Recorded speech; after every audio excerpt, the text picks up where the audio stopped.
Alright, perfect. We've got a pretty fun project here today. This is new, groundbreaking stuff. That involves a subscription, a couple of changes, a couple of updates. Sings just like a melody. There we go. Perfect. Hey Joe, how we doing?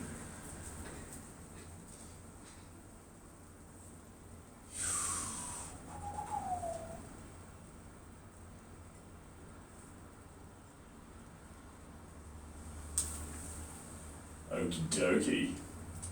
Now, cheers guys. Now this project's fairly different. It's fairly unique. What's happening this time around is I've downloaded Chatbot GPT-4, which comes with DALL-E 3, which is a AI robot that generates pictures. And so I've asked the AI robot for something very, very specific. I wanted a, hey birdie, I wanted a 90-year-old New Zealander. So I wanted an old face, like the previous one we've been working on. I'll bring it on over here. So we've had this old face here to kick off with. You can see the scale of it here now. And I thought, what if I focus fired and I asked a robot to generate me what the quintessential face of a Kiwi is, with everyone represented in it, and make it a 90-year-old, so I can capture the stories of New Zealand, but in the face of this elderly gentleman. Oh, that's an interesting point. I said 90-year-old person, and AI gave me a man. So that's interesting in itself. So we'll start with the man, but we might actually ask it after this for a woman. I don't mind it in this case, because we did the elderly woman just previously, so now we'll do a man, and maybe jump backwards and forwards, or we'll see. But in this case, it's a nice touch. Anyway, let's get kicked off. Now to start with, we didn't do this on the last one, hey Ray, is I'm going to mark out a few of the spots, messily, but I'll mark them out, so that'll be nice.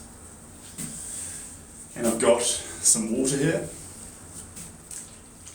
and I've got some Kiwi, and hope you like this, my new shirt. It's from an op shop for $2, so pretty proud of that, and hopefully I don't ruin it. If you want to know how this board turned white, that is something that you can figure out.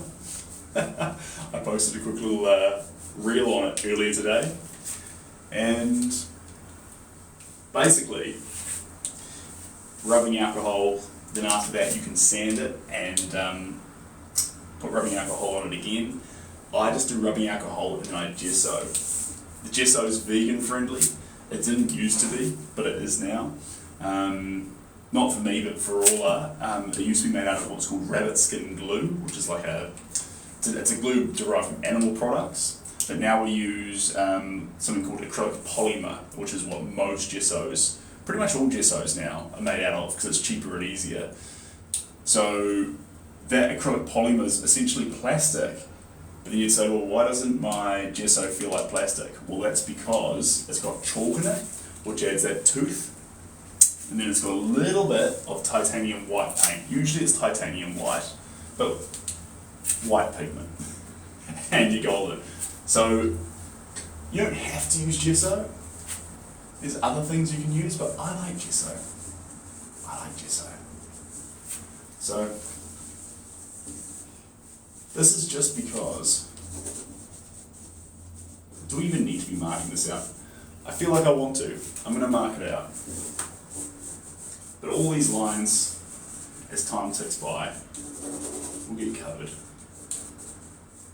Helps me understand. This is usually the pen I use for signing, so this is actually quite naughty. Jim likes the shirt. Jim, I have not worn checkered shirts for going on 10 years, and I saw this one in an op shop, and I thought I'll try it on, and I sat there looking at myself in the mirror for a while, thought about it, put it back, wandered around the store a few more times, picked it back up, bought it, took it with me. Shamelessly, I will say that the reason I thought I might look good on it is because Jack Reacher was wearing a plaid shirt in one of the episodes I was watching. So, fanboy, but yeah, it's beachy too. It's got like a sandy, like the blue with the tan. I like it. Thanks, Jim. Appreciate that. Hope you're well, by the way, and I hope you're enjoying your painting. I was watching our reel the other day. I was actually watching you talk about, what were you talking about? I think it was about taking on Costco. I was watching a video of you and you were wearing a big pair of funky glasses. I liked them. Sharon, you here, we paint. Oh, it's hypocritical. I'm drawing right now. We're just marking out some lines, Sharon. It's not a big deal. It's not like this won't be a drawing. I just sometimes get a little bit, what's the word? Insecure? No. It's nervous? No, it's foreplay before starting the piece. I just want to apply some lines down before I grab the paint. But we've got plenty of paint here, and today, with this face, it's going to be a little bit unique. So Sharon, since you're asking, our tools are not going to be conventional paintbrushes. We're using Shelby's makeup kit, her old makeup kit, but we're using her makeup kit. And the reason behind that is for the gouache and the egg tempera paints that I'll be using, these hold the paint in the liquid far better and spread it better over the surface. So, Ray, you don't know that. You don't know that. You're popping off around us too early. But I was saying that this is a face, so technically Ray is correct. But this is a face that I asked for from a robot, from Dali. And what I asked the robot for is give me a 90-year-old New Zealander. And Dali said, absolutely, here's your New Zealander, 90 years old. So this is what it thinks quintessential New Zealander looks like. Now, bear in mind too, I'll actually show you the picture I'm working from. Bear in mind too, that this is not a centered image. This is quite special. It's cut directly in half. Bang. Just like that. And I found that quite intriguing, guys, because I asked a robot for a face and it cut the face in half and gave me the one half. And I find that fascinating because the mind of a robot's very different to the mind of a human, but it felt that it could get enough detail of what I was trying to ask for in half a face. I just assumed it would give me the whole face, middle of the frame, and I'd paint it.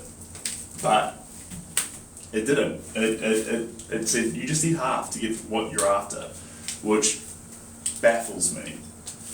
Half right, I like that. And honestly, when I saw that, I had to agree with a robot. I couldn't construct an argument in my own mind of why half a face wouldn't be enough to capture what we're setting out to capture. So,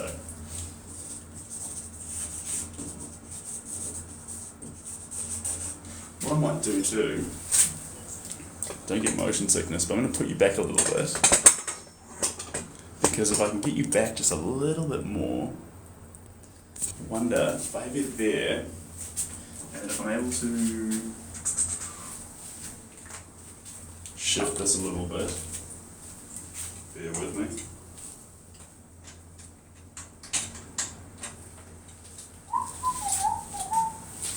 Because this way you can have the little picture in it too. Ooh. This will be good. Just like this. Perfect.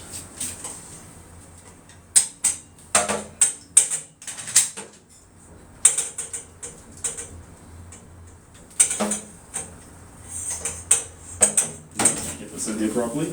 That's the question.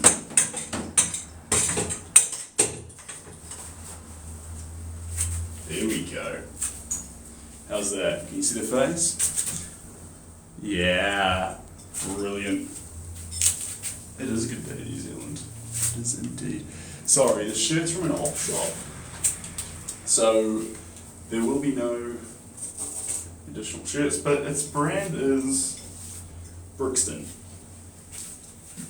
Second hand. Lucky me.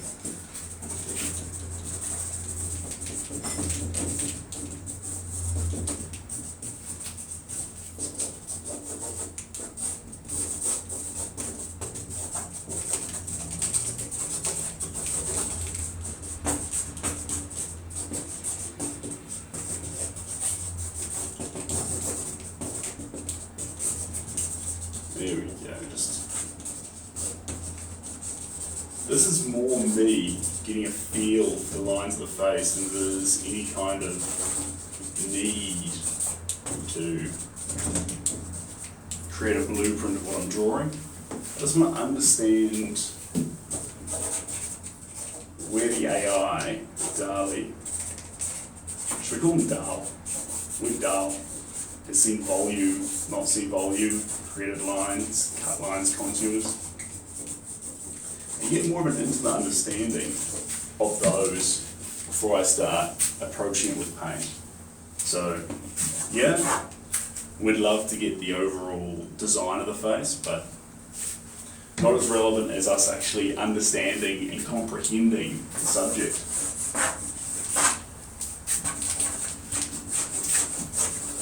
That's just lazy colouring.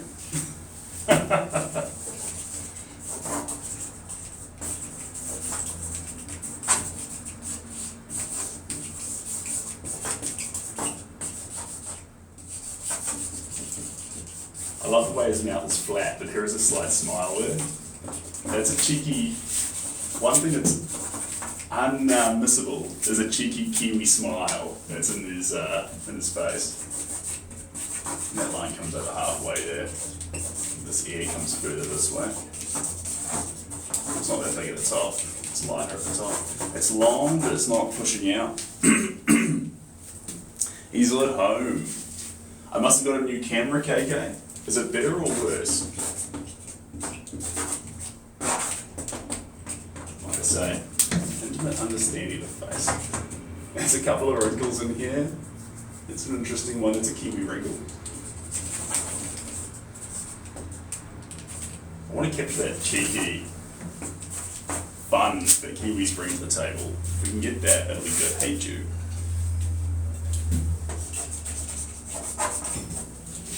This comes out further this way. I've sort of retracted things to this side too much. Things come out further than I've respected them for.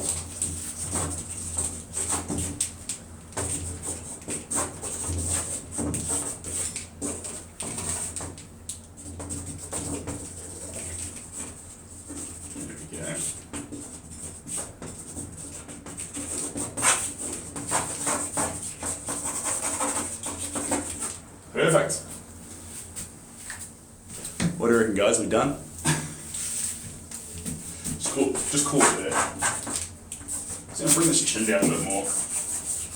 This area here is gonna be interesting because it is made by a variety of shapes and all sorts of little contours and moments.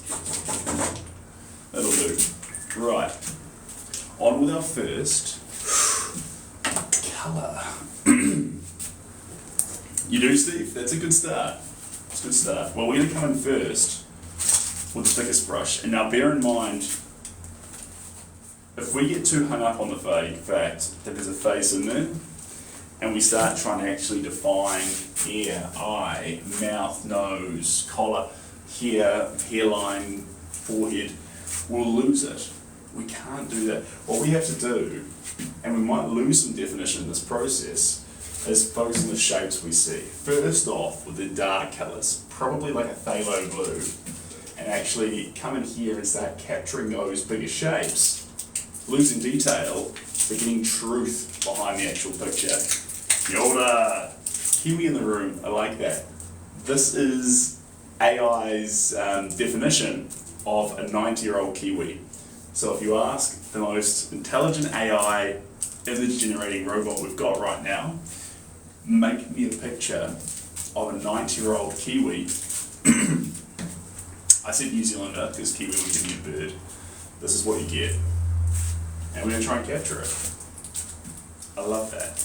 I love that. Right, let's see what our dark colour is going to be. What the shade is going to be. Ultramarine green shade?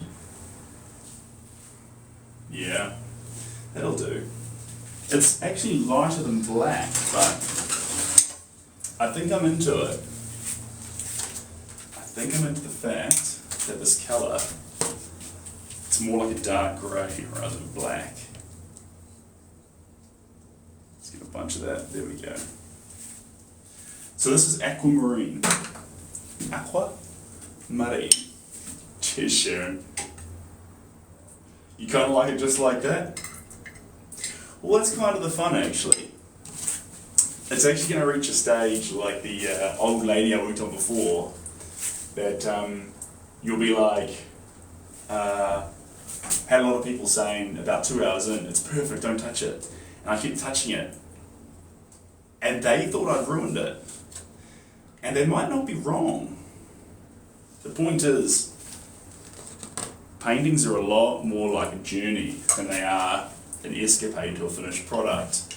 And if you think of it like a journey, like life, everyone likes different parts of life.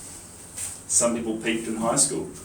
Some people love their 20s. Some people love their 30s. Some people were happiest in their later years when they could watch their families and their younger generations grow.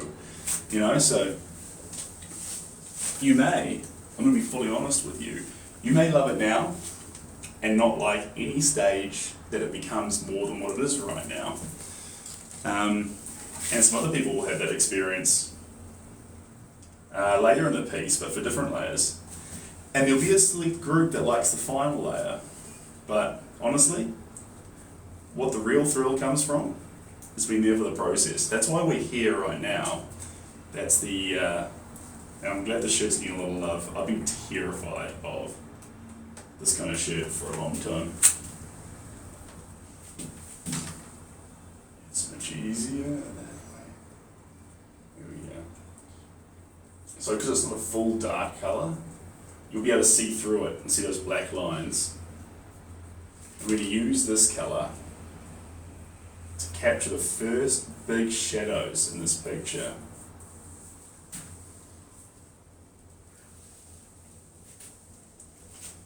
The strokes won't take long.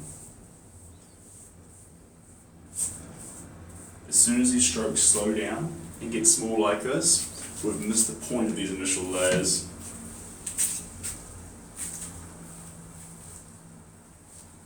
Oh, cheers, Steve. I appreciate that.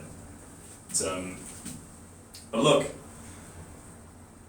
I think for me the process is a fun part of the art, but a lot of artists, sometimes it takes many layers to build up what they're trying to capture.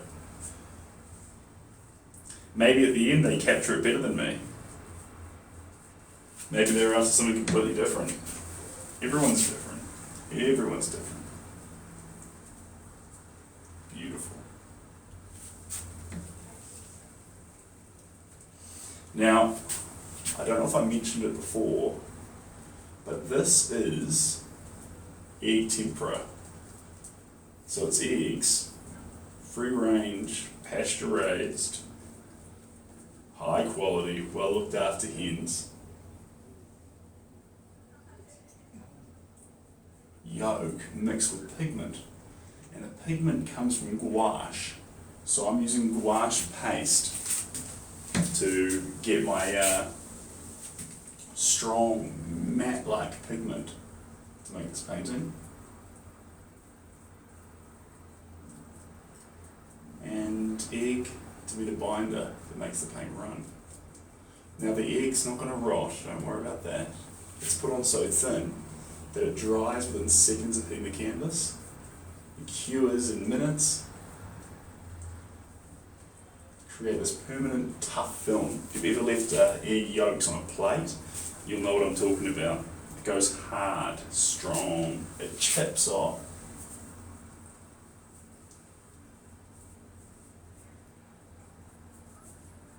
Now we're going over the lines with these initial parts, because as we cut in with more colours, this colour will shrink back. It's a good question.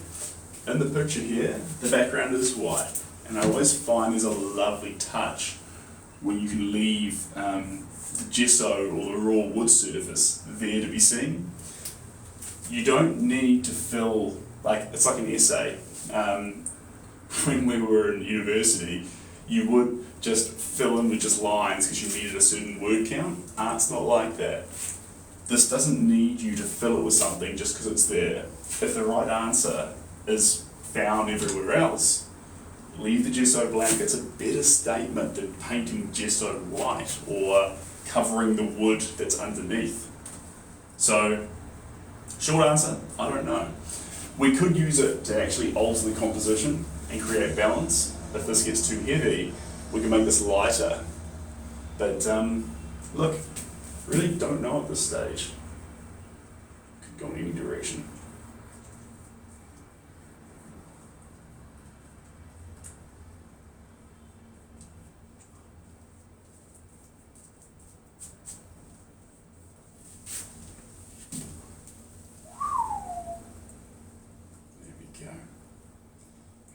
Some of these, you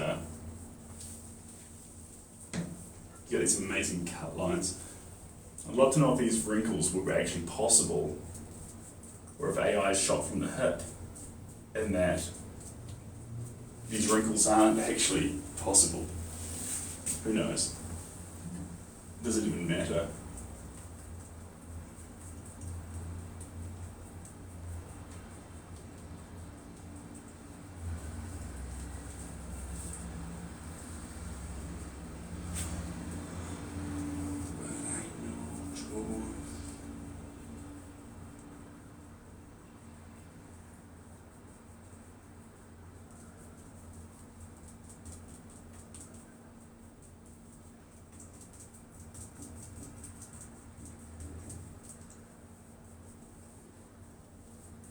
There we go. Beautiful. Beautiful. Get a bit more in there, just up on this top side. Teeny bit of blue left. Do I convert the picture to black and white so I see contrast in the shadows? Look, it doesn't matter. It doesn't matter if the picture has colour or it's black and white. We'll do it our own way regardless. So since it doesn't matter, I just go for black and white, because that means when I glance at the picture, there's this little reprieve from seeing colour, and it's almost like washing your palette out with water between sips of wine. Colour, colour, colour, colour, black and white. Back to colour, colour, colour, black and white. Rather than colour, colour, colour, colour. It's more relaxing. Thanks, Farah. I did do a bit of study, but you can figure out the whole story on my website. It's a long story. I come from a farming family. I've painted all my life. I've been to 2 different universities, and I did fine arts school, but I don't have a degree in fine arts.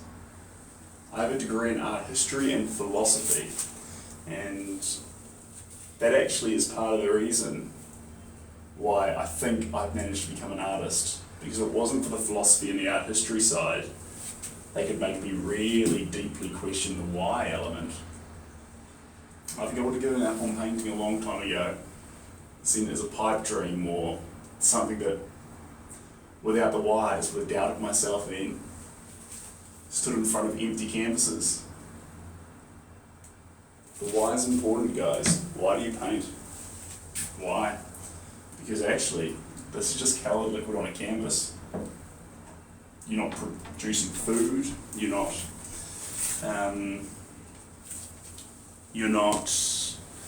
the hedonistic element of, say, a massage or a meal where you can taste the food. This isn't an art. You're just saying that I enjoy this. That's insanity. And so you need a why for why you're willing to pursue what's the equivalent of insanity. When you're getting tools, in this case makeup tools, to get coloured liquid and to apply it to a 2D surface. Now they did this in caves in Turkey, but we're doing it here now. Why are we doing it here now? What's wrong with us? No, the point of it is, figure out what you love about it, accentuate that, empower that. And for me, yes, I enjoy it because I love colour, because I love creating, because I like seeing something come from nothing. There's these selfish elements in it, but actually the thing I love the most is what art can bring to someone else's life. The fulfillment and satisfaction you can feel when someone else connects with your art and you have this moment where you realise, I'm not just crazy, I feel something in this picture, and another individual tangent to me has felt it too. That's pretty special.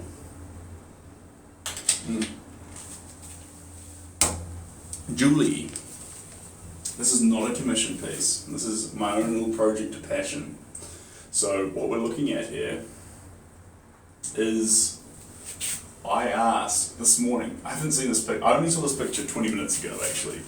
I asked the robot this morning for, I was talking to it, the chatbot GPT-4, and I asked it, I said, give me a picture of a 90-year-old New Zealander. And it's funny because I asked for a portrait and it gave me half the face, which still blows my mind. Why did it give me half the face? Felt like I had enough of the New Zealander in half the face. It just made that decision for me. Fascinating. And thanks, Mage. Made me. I appreciate that. So,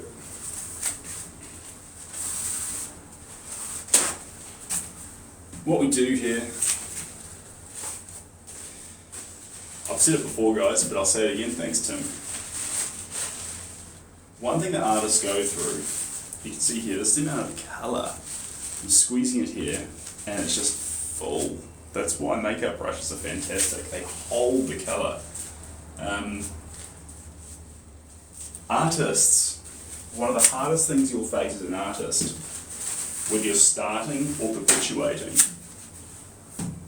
is loneliness. Art's a lonely endeavour. It's something that requires such incredible vulnerability and expression, but it's something that also, crazily enough, usually is done in complete isolation. How do these things coincide? And the answer is, it doesn't have to be that way anymore. Van Gogh doesn't have to sit in his basement with his sunflowers and paint alone. We have access to social media tools and we connect with everyone, everywhere around the world. And so, rather than this happening in a basement and hopefully turning into a masterpiece that I then try and share with the world and tell you or make you feel the process, you can now be a part of it, which is really, really special. Hey Jules, how you doing? Alright, so we've still got a bit of blue through our makeup tool, and that's okay, because we'll lean into it. I don't know what colour we'll lean into it with. Probably, we'll dance across to red and then come back to yellow. And by dance across to red, I mean we'll go to a pink, like a brilliant violet. Here's a shade. So when it touches the blue, if it's still wet, it's not going to make a weird muddy colour. It'll just blend in a little bit and give us a deeper purple. So one of the things I do with my art is all the paint comes directly from the tube. Similar to Van Gogh, I don't mix anything. If you catch me mixing, you're watching something you are seeing something rare. And I keep the paint on the brush, wipe it off a little bit, but you'll see as we start this, blue's going to go onto the pink, violet, magenta, whatever colour, and then as we move through, they'll all carry a little bit of the last colour through into the next one in a progressive journey with the same brush. Now you could say that's because you're lazy. There might be an element of that, but I like it. I like formulating a connection with the brush. I like formulating a connection through each colour as you work, rather than going blue back to yellow, back to blue, back to yellow, back to blue, back to yellow. No, yellow into blue. Almost like a journey you're riding. It feels better, much better. How does one transform into paint?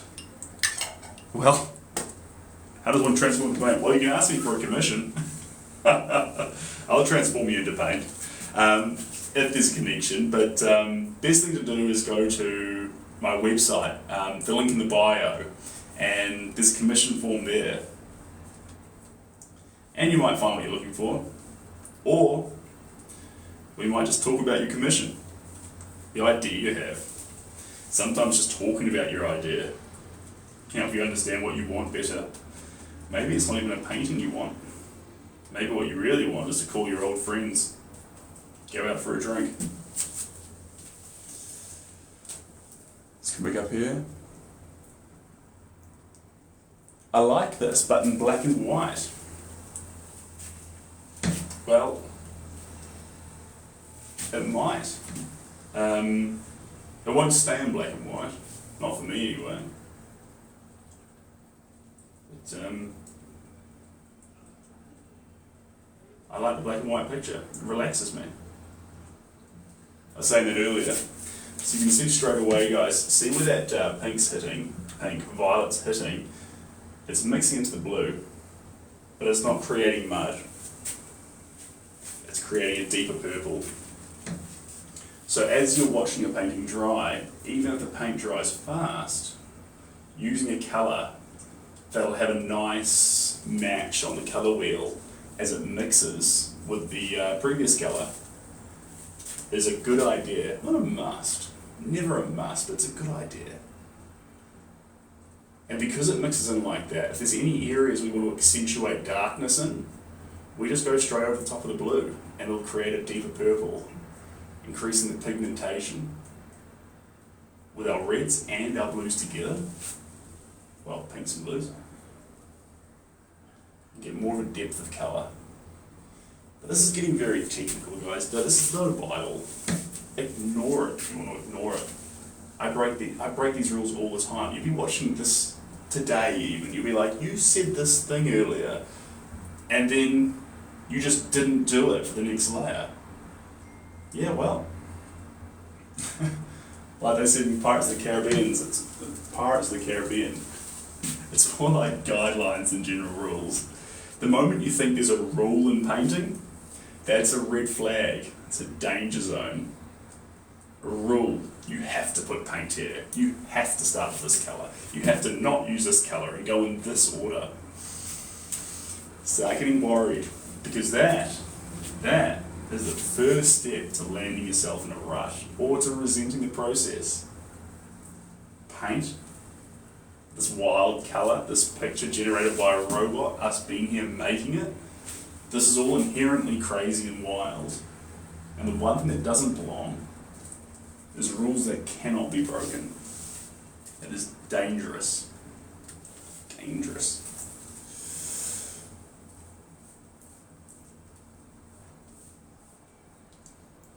If you don't know time, as we're using imagination, there's an element of that.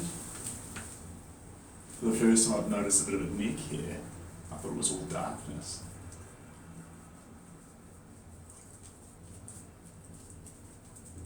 Now, because it's egg tempera, it'll always have this slight element of transparency.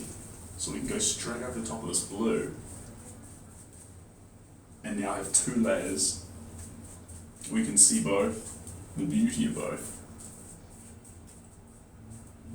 Aquamarine underneath the violet, quite distinctively too. There we go. Now I think what we'll do, the blue's almost completely dry.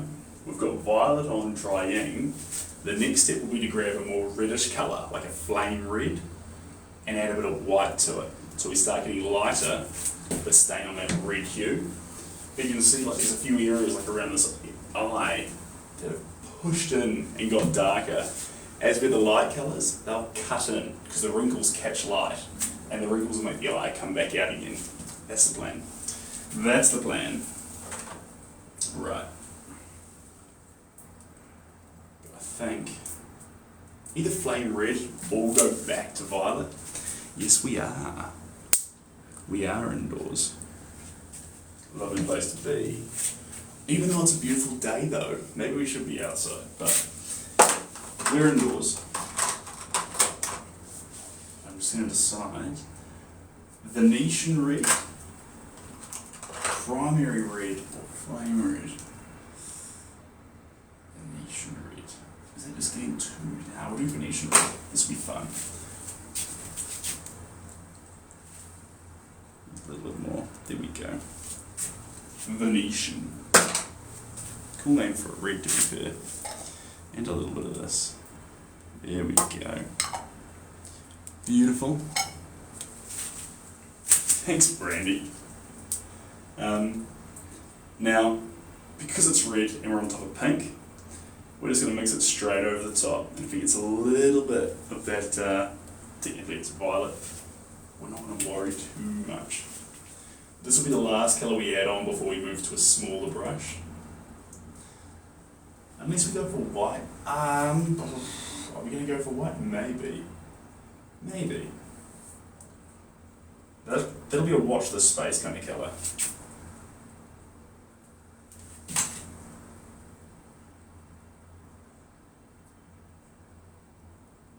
There we go.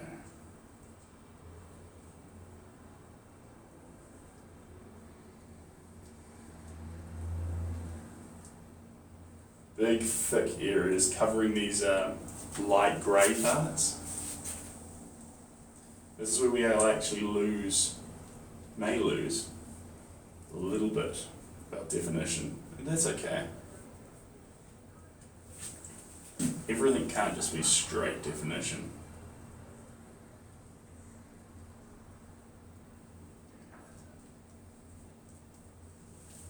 There we go.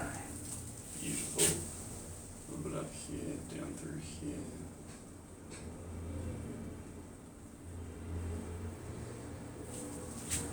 A little bit at the end of the hairs here. Beautiful. And then up through here. I've already put blue in there deep, but now we'll get a little bit of this in there too. This also adds a bit of a skin tone, I suppose. It's not intentional.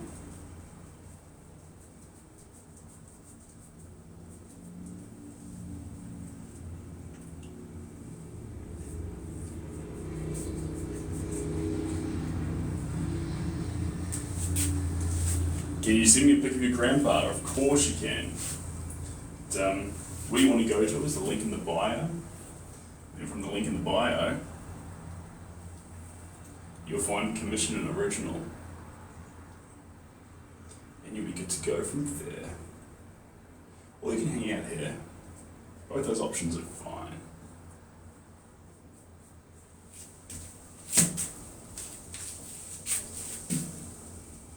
Some people, I mean, it depends.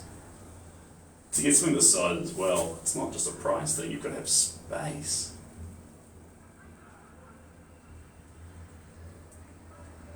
But the fun thing about these sort of pictures is you get a very different experience up close as you do from far away.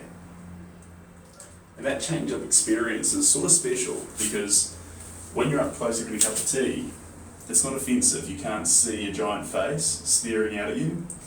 But then when you go further away, all those wild little brushstrokes come together and create the context of what you're looking at. Yeah. What inspires me? See, That's interesting. Let's go back to that, because I've talked about this before. What should inspire you to paint is the painting itself. That was a correct statement from whoever said that.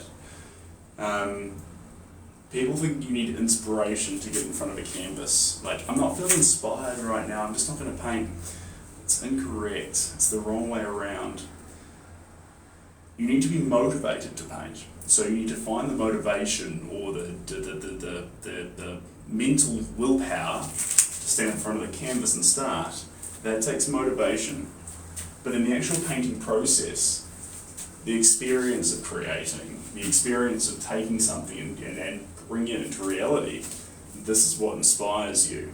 And so you motivate yourself to do the process and become inspired by the process. That's why it's always interesting when people ask, what's your inspiration? What's your inspiration? And what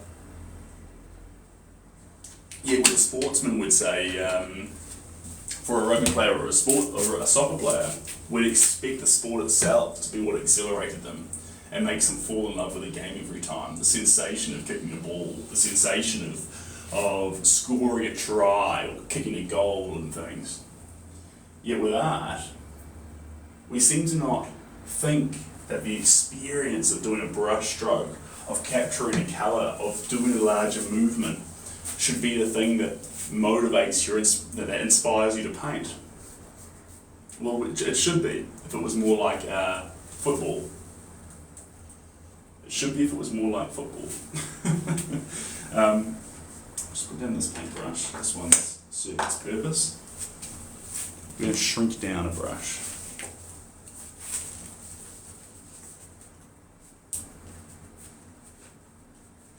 So it's not that the whole world's wrong, it's that,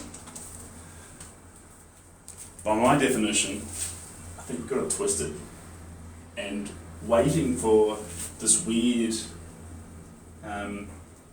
ambiguous, ephemeral enigma of inspiration never helped me. Motivating myself to paint, then being inspired by the action of creating a painting, that's inspirational. That's what I think. G'day, Greg. Greg, I probably won't remember, but you're welcome to PM me later. And if you jump on my website, you can grab my email, which is a much more direct way of getting in touch. So if you're chasing up on things like commissions, originals, tutoring, or you just have some questions and want to talk, email's the best way to go.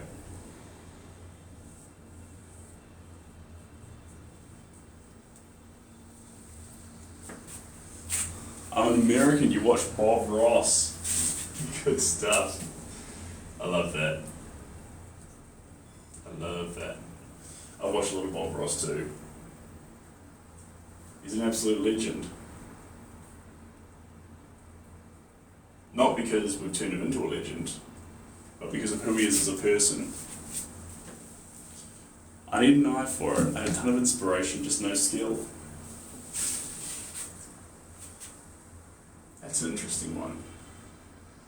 You know, I've always felt like my hand could never produce what my eye sees.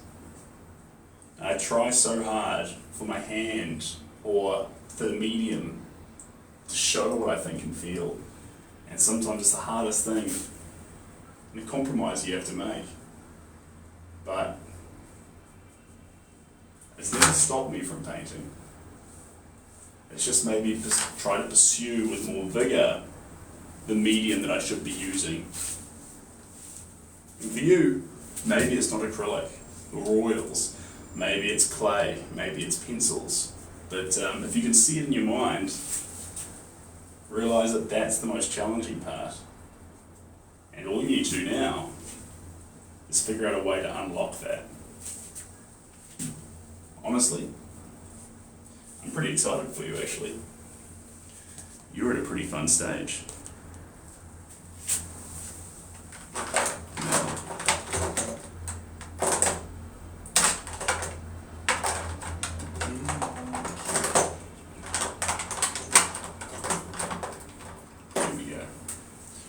white team.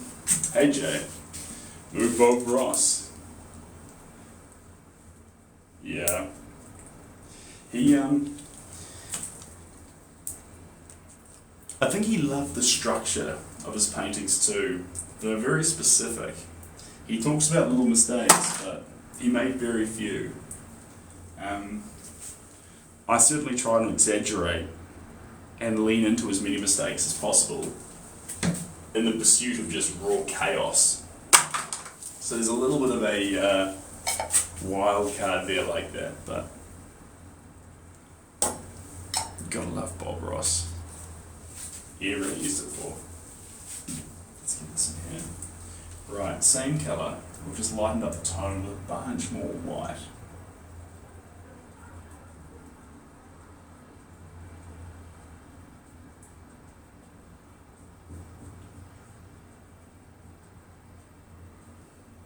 There we go.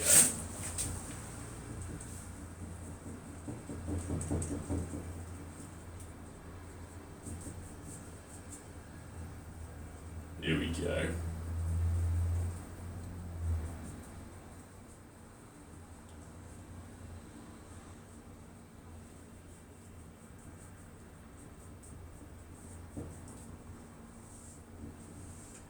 There we go.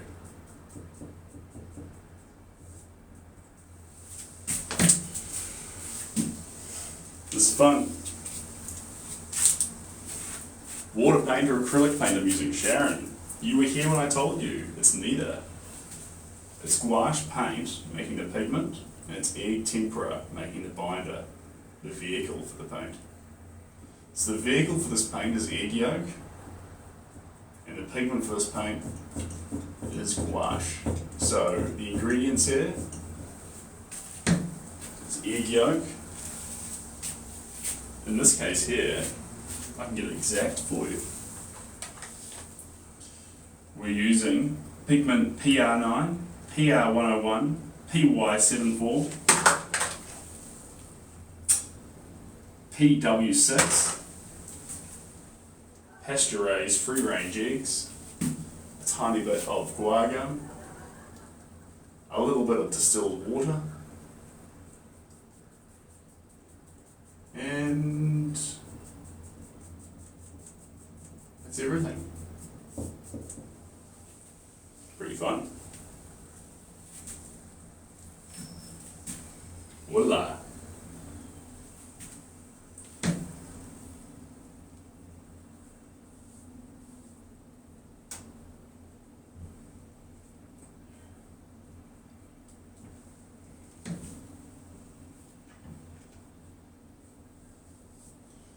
Yeah, some fun little wrinkles in the bottom there.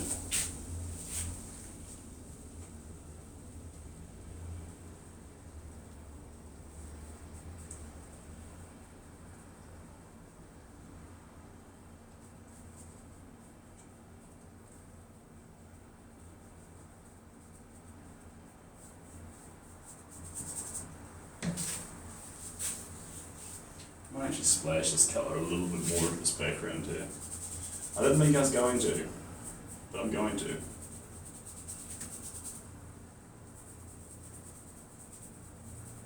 Because it's not perfect white. It's more of a tan that we've got here. You're testing my knowledge. Oh, fair enough.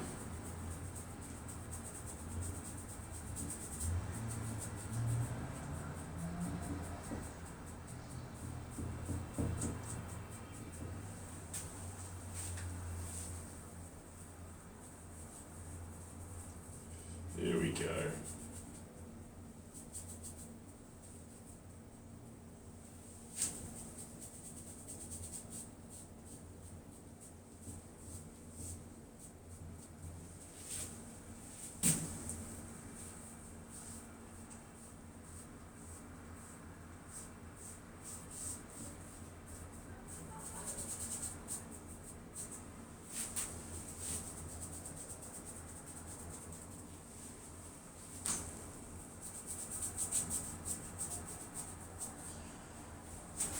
Beautiful, beautiful. That's some fast strokes. There's a little makeup tool. It's good for it. You get your hand like that and just do a little, it's like feathering it out.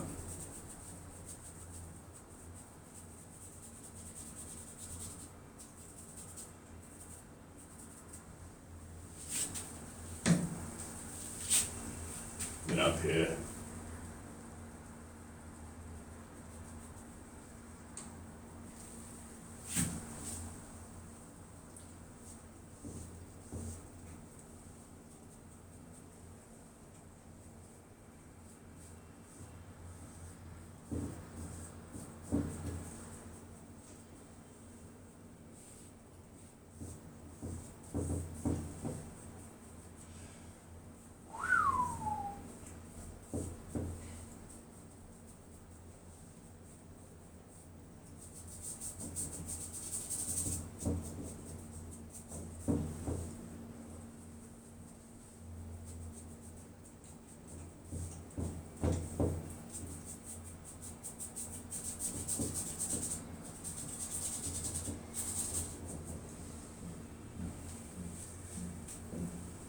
Yeah. We'll see. We'll see. There's more colours to go, Sharon.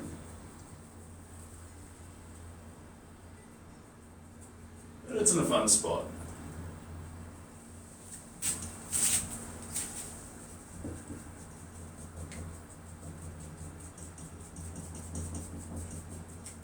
And this brush is perfect for the job.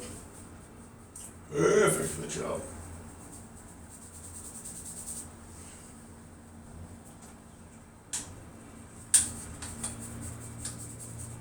A little bit behind the picture there.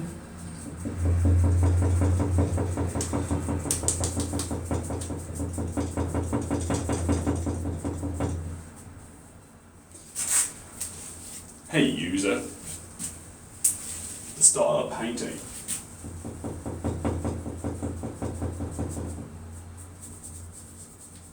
What's the style of painting called? I think it's called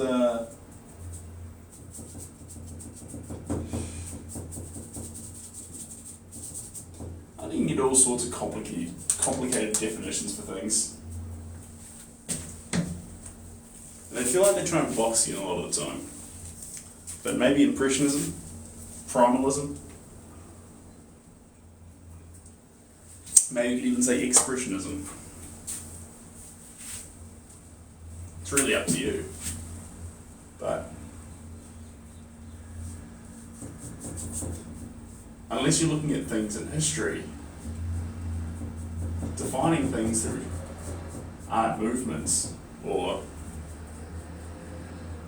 hatched up, locked in styles, it can sometimes be limiting to the craft. And you have to ask yourself too, if it's limiting now to say, oh, he's a realism painter or he's a landscape painter, etc. If it's limiting now, wouldn't it also be considered limiting 100 years ago?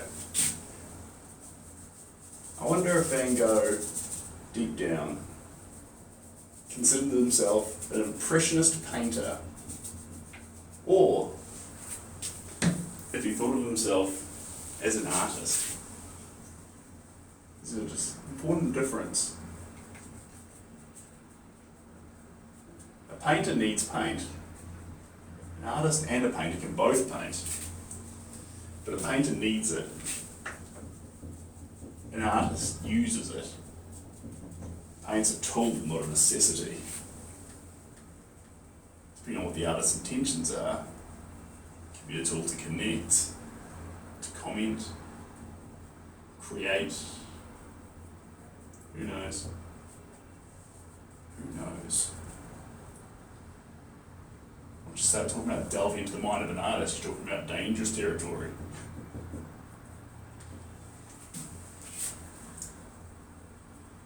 You've got to be a certain kind of crazy to have the arrogance to believe that coloured fluid could capture something meaningful for someone else. Better than a photo could. You know, photography really made us question our own insanity. You telling me that we can capture it better with a photo, yet you would like a human to do a worse job of it. So what do we see in it? What creates that value then? Why do we like paint? Why do we like something being created in front of our eyes? What's special about that? Or why is it significant for us? Why will we value that more than anything else?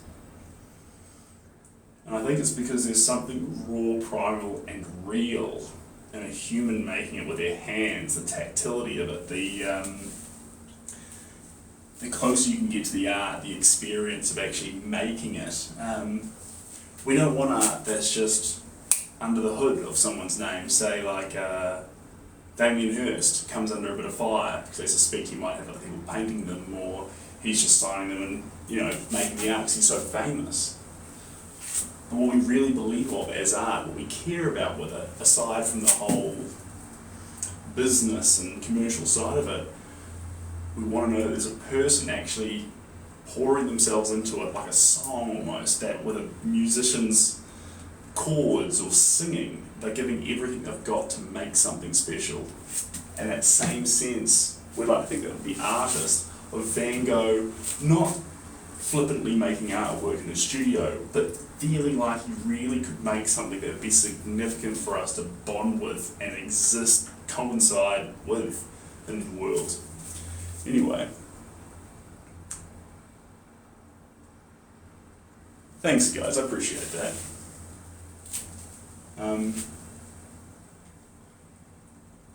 And I think a lot of artists, if you told them you can never reveal yourself through your art, you can never be vulnerable, and you can never, through your art, no one will ever see who you truly are. I don't think a lot of people would pursue art. I think that's the dream that we all go to when we pursue it. I think we all hope, just like with the right song, that the right people in the world, the whole world, someone who truly matters will see through what gets created. That's the idea. That's where the beauty comes in.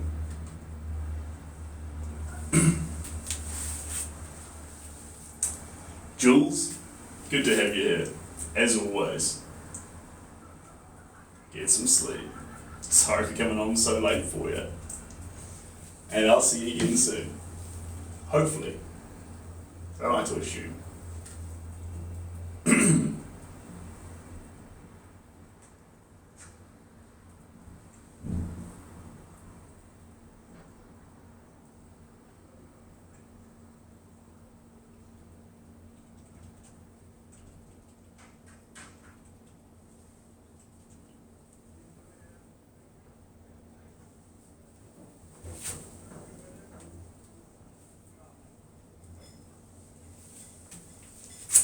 Alright team, Storm, I appreciate you.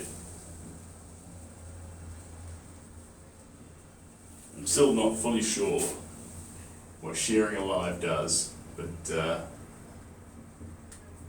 fact that you do it, I appreciate it to no end.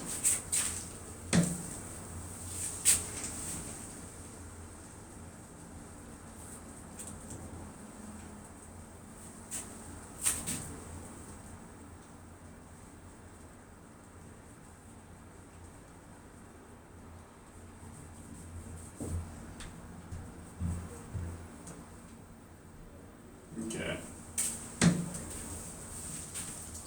Some beautiful colours here. Do we continue to pursue them? We'll dive into some red oxides. Why not? It's funny too because normally when I have the picture in colour in front of me, as a rebellion, I charge off into magentas and blues and pinks and oranges and yellows.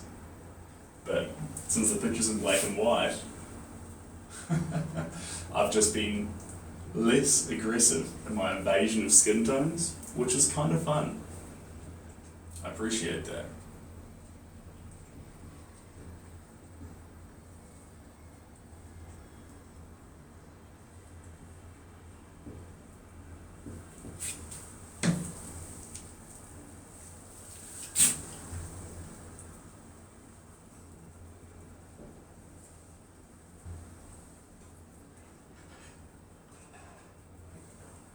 Go, a bit more of that.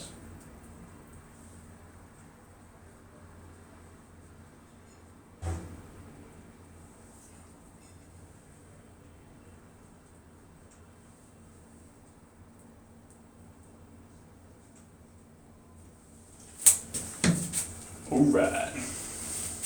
Time for a dub. Ooh, verify to continue. Jeepers, I haven't seen one of those for a while. That was odd. Verify to continue. Someone must have recorded me and said, this is fake. It's a recording. He's not really here. Here we go.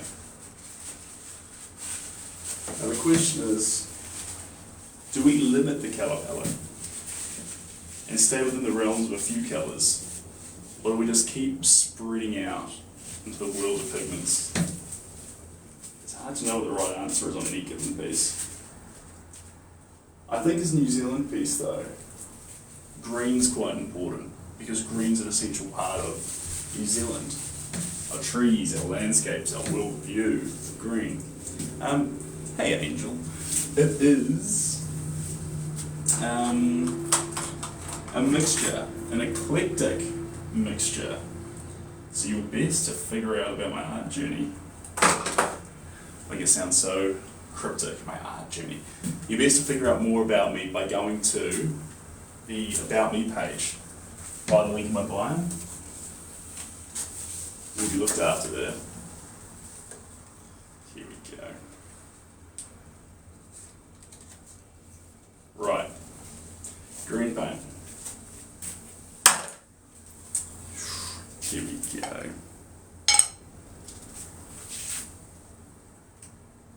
There we are. Perfect. So, free range pasture raised coming on in here. See that? There's our green. And you can see that immediately. Bang! Voila! There's our green. But I went to fine art school, Angel. I didn't finish it, and I went to I studied philosophy and art history, which in my personal journey, I wouldn't say this for everyone, but in my personal journey, that helped me more than anything else could have. Philosophy.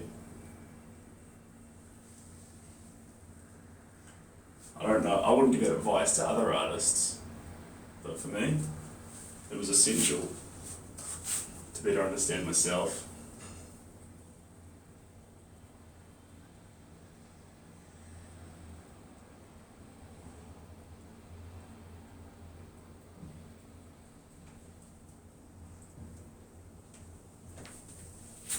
Here we go.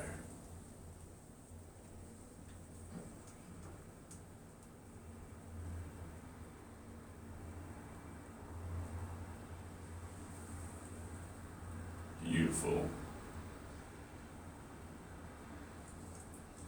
Creeping around these corners.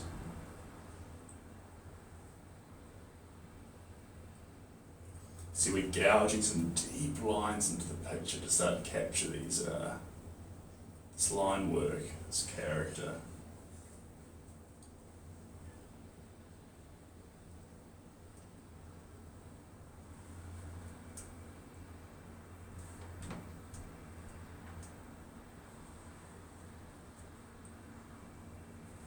Beautiful. That's what I need. It's truly wonderful. Green's overpowering those blues. It's okay. It's not destroying anything. Wrinkles didn't destroy this man's face. We just made it something new. It's exactly what the screen's doing. Overpowering that magenta. It was called violet, but it was more magenta by the way we mixed it. And coming on down. And creating a new image, one that's more earthy, natural, toned. Beautiful. I wonder if we pursue more greens. Is this a fling? Or do we keep going deeper and deeper? Maybe we stay with those natural colours. Maybe that's correct for a kiwi. To be captured in the beautiful tones of the earth. To represent us in the way we see ourselves on the world stage. Or maybe we go more jovial. Capture the colours of the kiwis' personalities. More oranges, light blues, yellows, happiness. Who knows? I know one thing for certain. It'll feel right. We'll pursue it. Angel Studying Philosophy also. Good to have you here. And Star Zoozle. Great name. Zoodle. Yeah, I like that. Painting would be no fun without colour. That's a fact. Absolute fact. Evan, how we doing?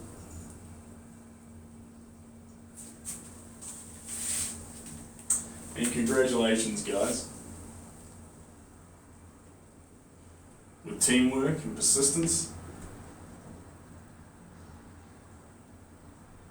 we've managed to get 9.8, so we're in our 200 likes of reaching 10,000 likes, which is crazy. Crazy. It's a lot of likes. It's a lot of love. So I really appreciate that.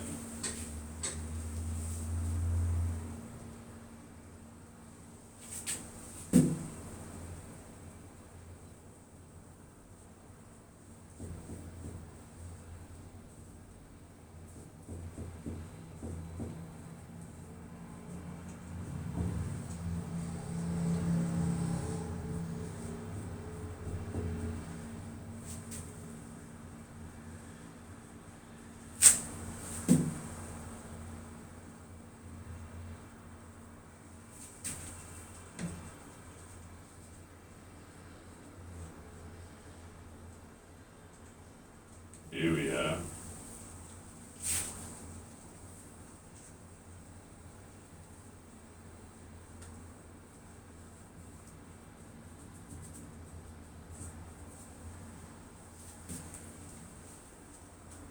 There we go. A bit more in there.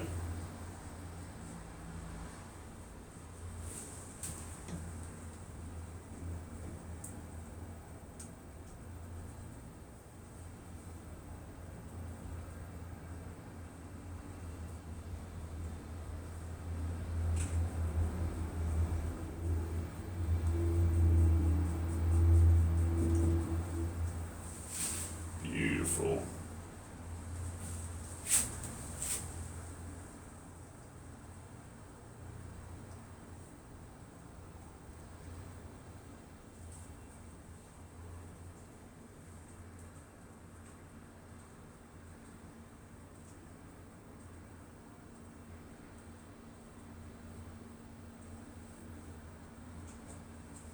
There we go. Yes, Mark. Look, honestly, it's still summer. I got overexcited. I should technically be in a summer top, but I like this top, so couldn't help myself. Couldn't help myself. Right. I can see that I've got myself a little bit spread at the top, but tight down the bottom. I need to, we'll see how it comes together. I think this chin needs to come over some more. This line here needs to define itself down to there. Here we go. And that will come up there like that. And these will pair here. And this part here, though I've sort of let it take a lot of control, the line features itself more like that. Pushes itself over more. So we'll let that happen. Right, next colour. What's it going to be? That's the question.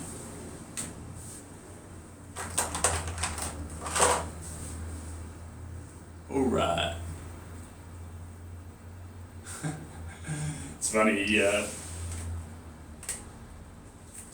go as far as to say he even looks a wee bit sinister at this stage. But we'll see.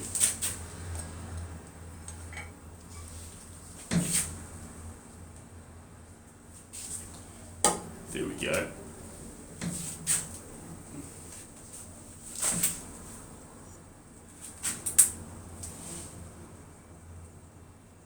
There we go. Right. Blue, blue, blue, blue.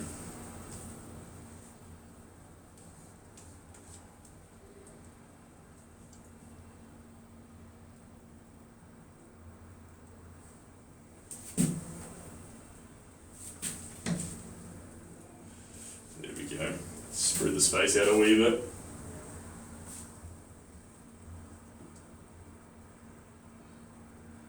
What's our time at, guys? Coming up to 2 p.m.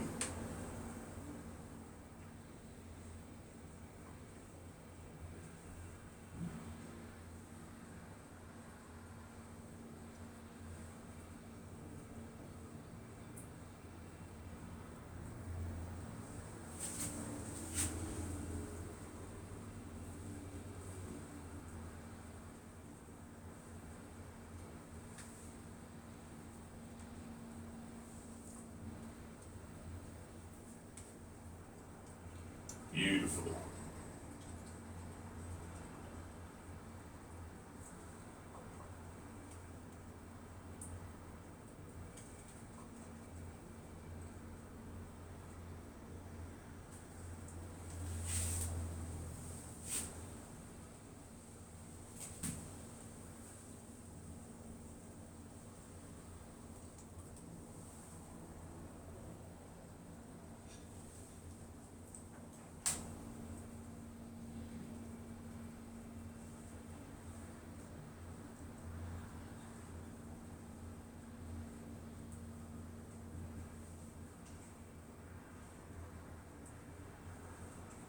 So this comes down here a bit more. We'll resist that.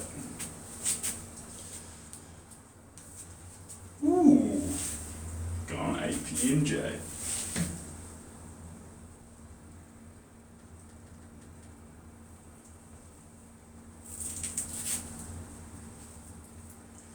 My favourite artist, Steve.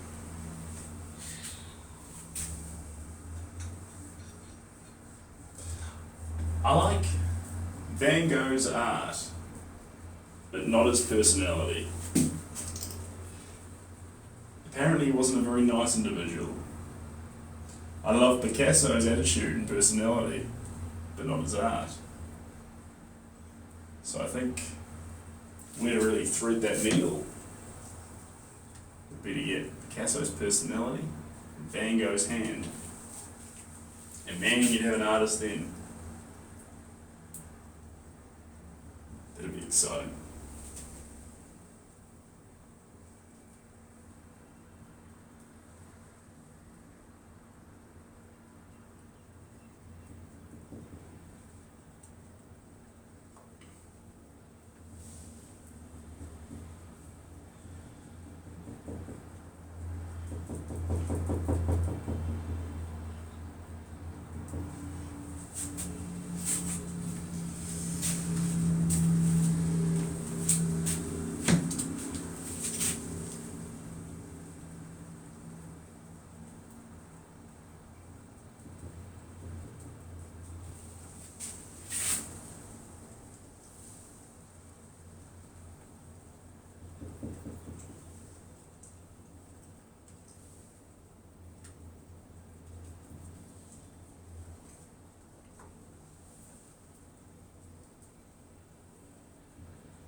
next.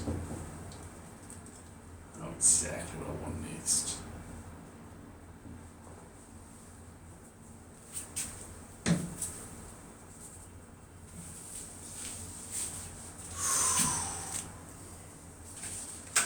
Put that down there. Alright guys, a little wild card while I'm here painting.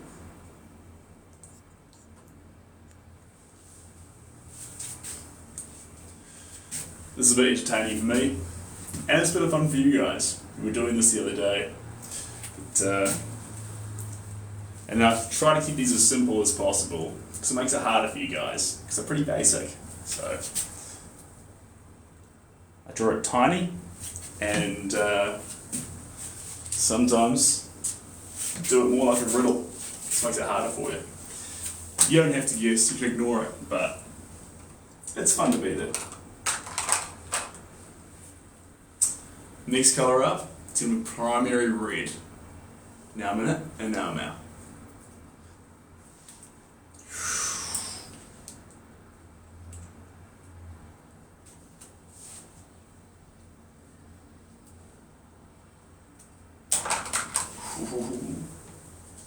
Is Booty still here, or did, oh, my bad.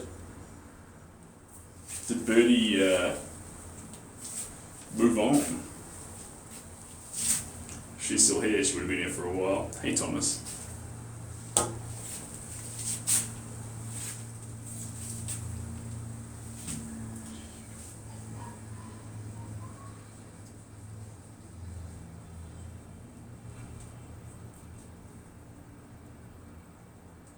This is the colour I want now.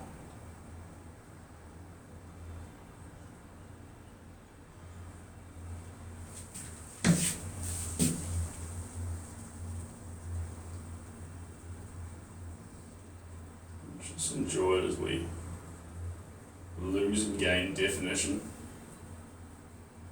in amongst chaotic layers.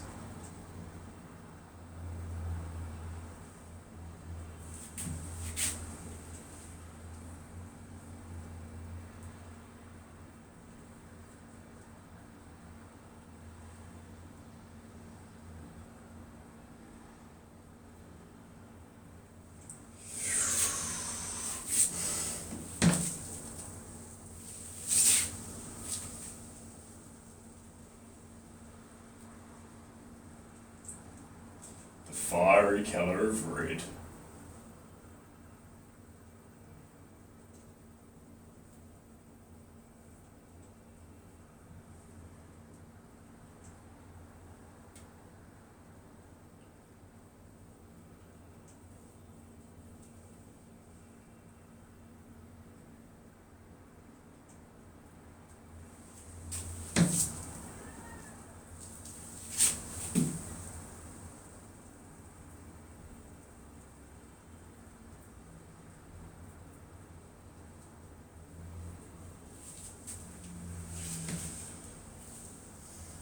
It said TV. It was a television. What a stitch up on you. How rude of it.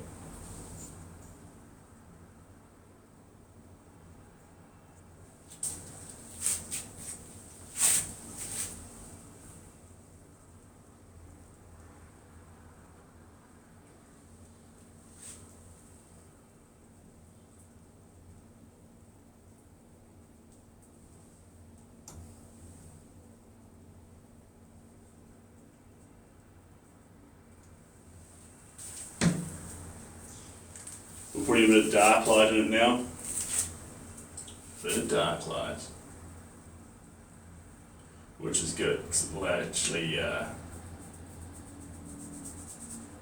make the whites pop more when it's their time to shine.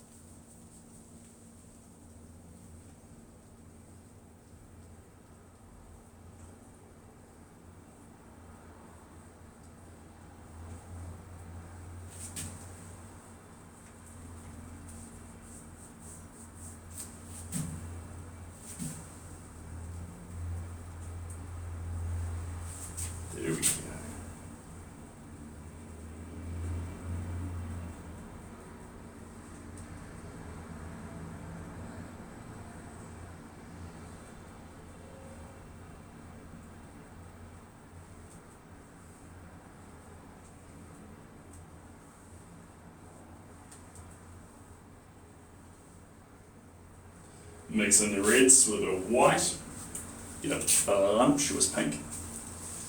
Ooh, 6 seconds. 6 seconds.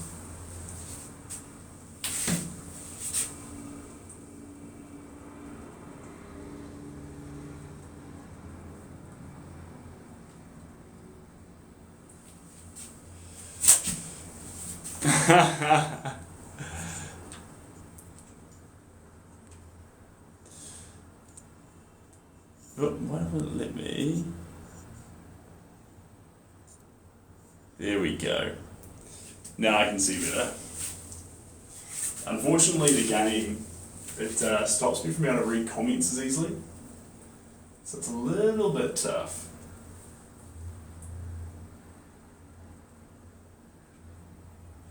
We're just going to move this eye over just a wee bit.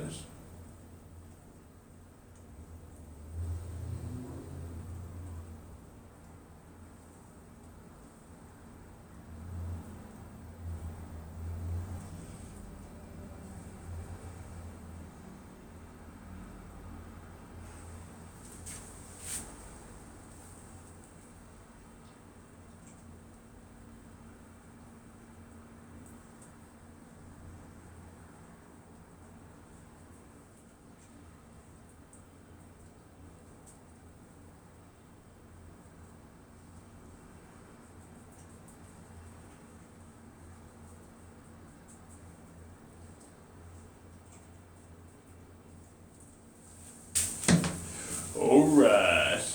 Oh, you're telling me. It is the perfect day right now. Should absolutely be outside.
Whew. Steve, why did you want to be an artist?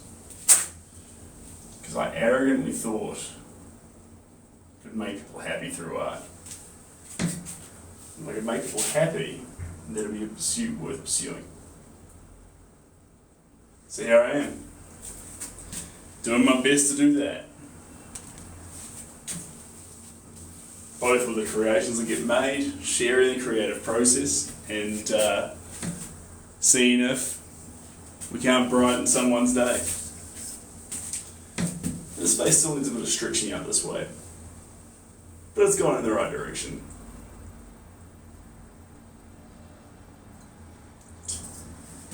One of the things that will happen as it continues to go is that eye will expand. And as the eye expands, so too will the innocence of the face. Big eyes make for innocent features, that's a fact. Right, Naples yellow.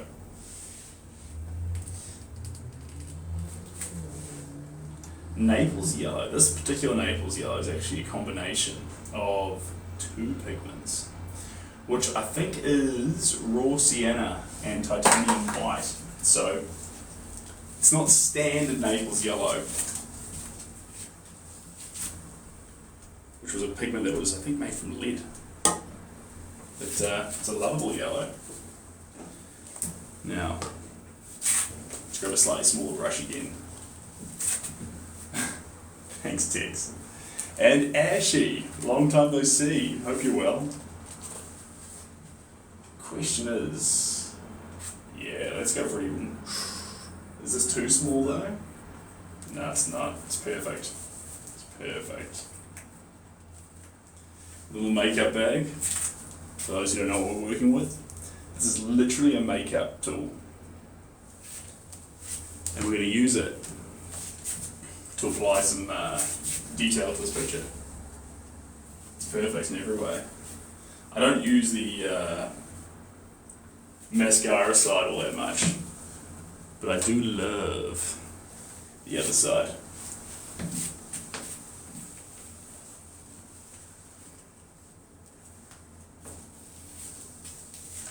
Just do my belt up one nick.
Cheers, guys.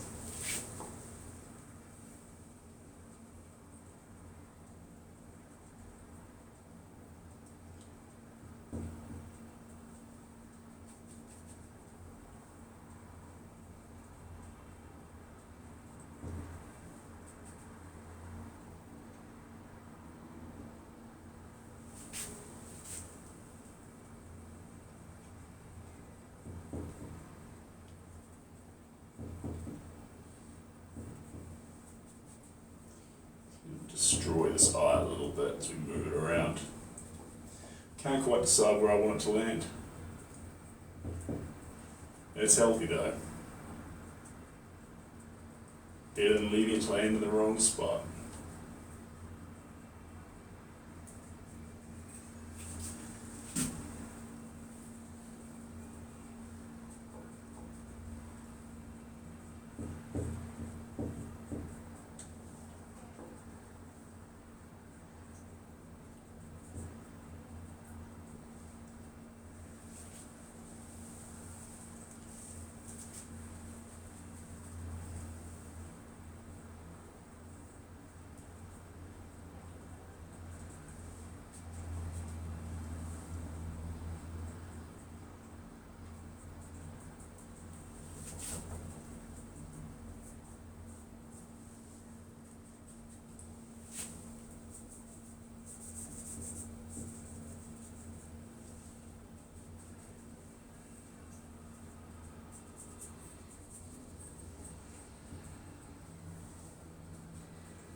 Almost lost some paint there.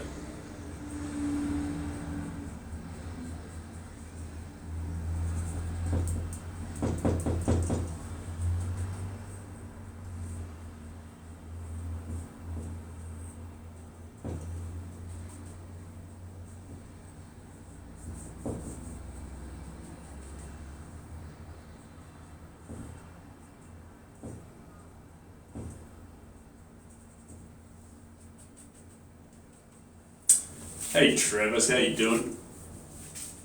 And Jacob, it has been. Welcome on in. It's been a hot minute. Good to have you back.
Hold one tonight.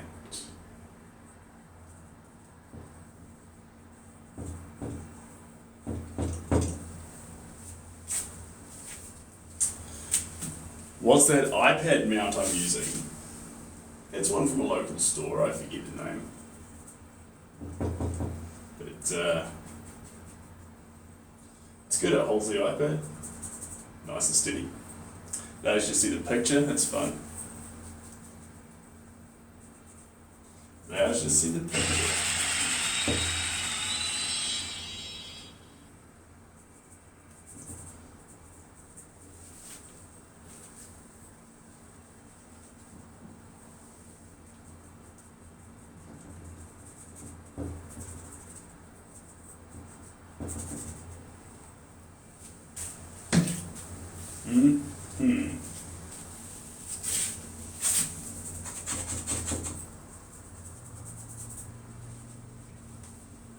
A little bit of the background.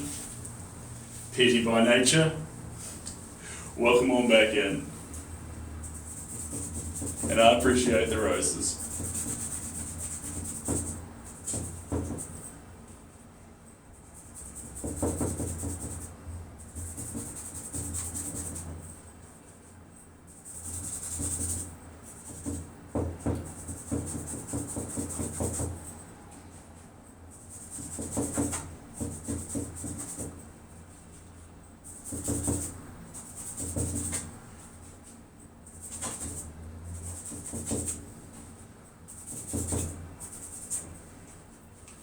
Double layer of the colours in those backgrounds.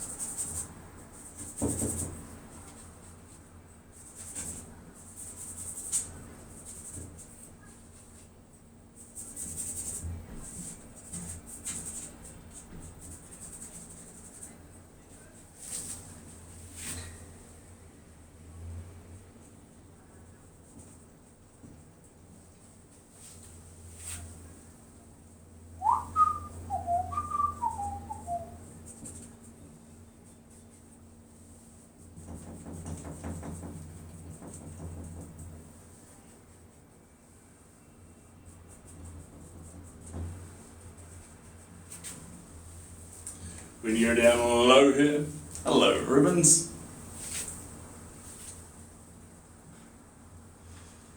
You're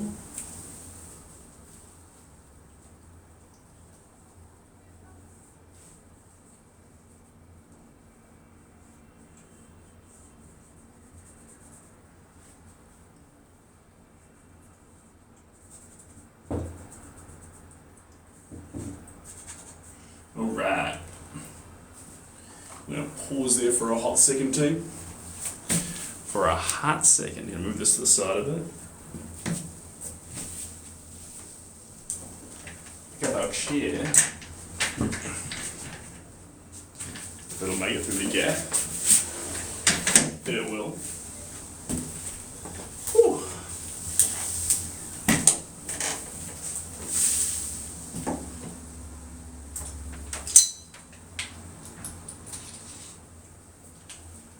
It's coming together well. I think we're in a fun space.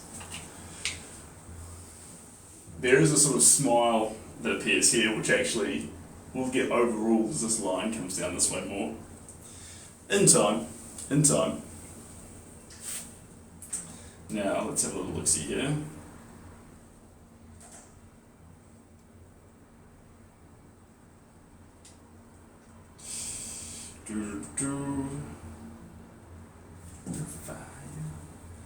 So go hold one tonight. Ooh. A little sip here.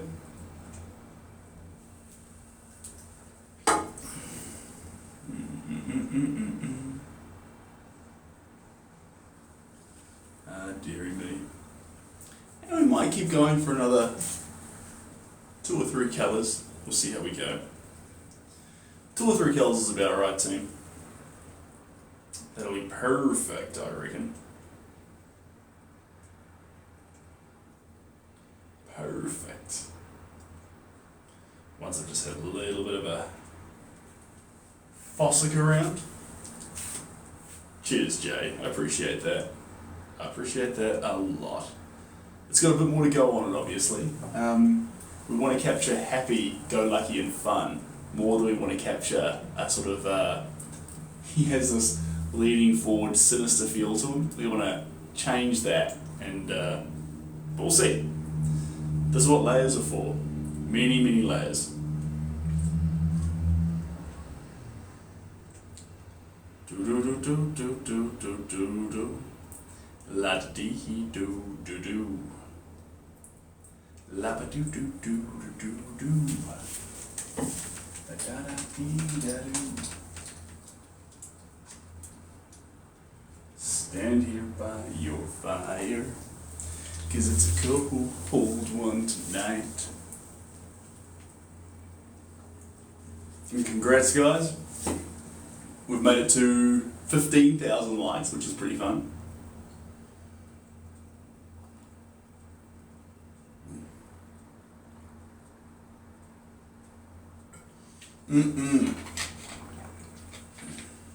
That's tasty. And good for you too.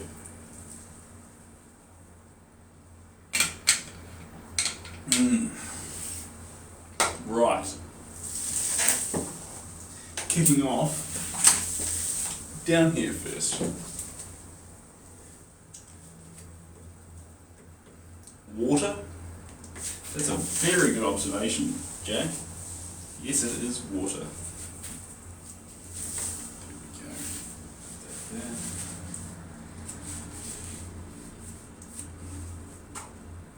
Wipe that down a little bit. Perfect. And let's put some of this up here.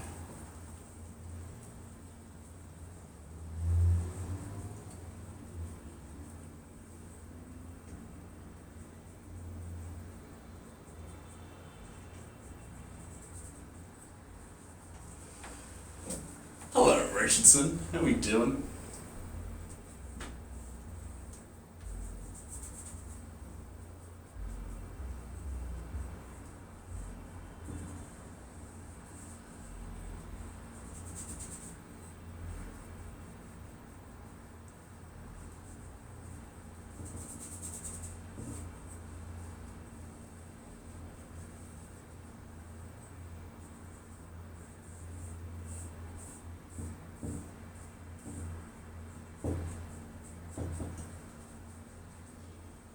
I'm gonna stand here by your fire, 'cause it's a cold one tonight. Taking care of so fine.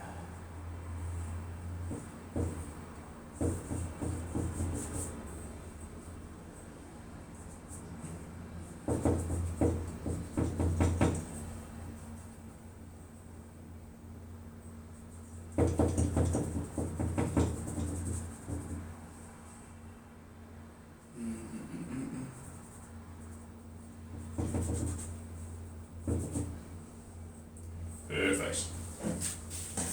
Alright. Wendy, welcome on in. Wendy, this character here that you're looking at is actually AI generated. Wild. And we're going to add some blacks to it. So when I say AI generated, I mean an AI. I asked it for a picture of a 90-year-old quintessential Kiwi. It gave me this. Gave me this. Where's the song I want to?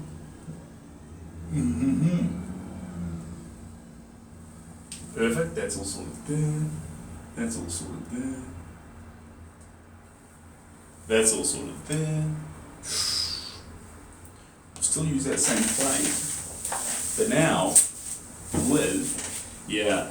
So what's really fun about that, Wendy, is asking a robot to create what it believes is the exact definition of an elderly Kiwi person.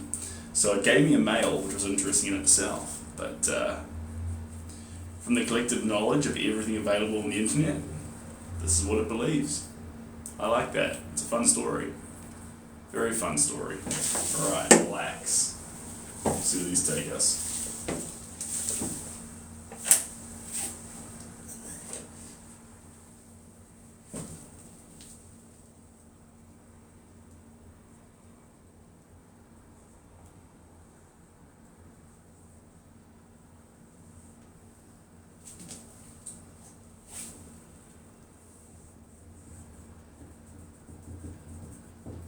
There we go.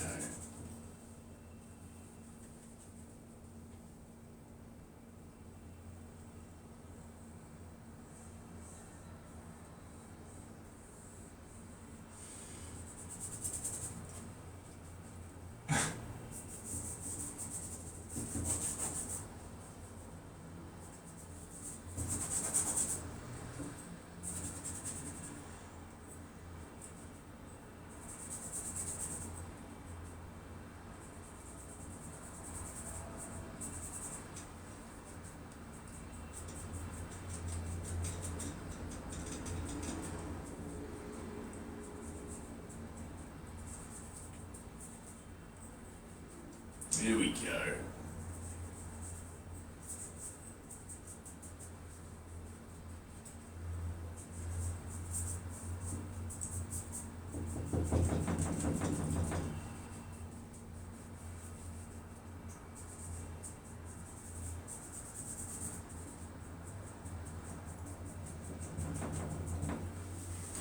Little rage of thunder.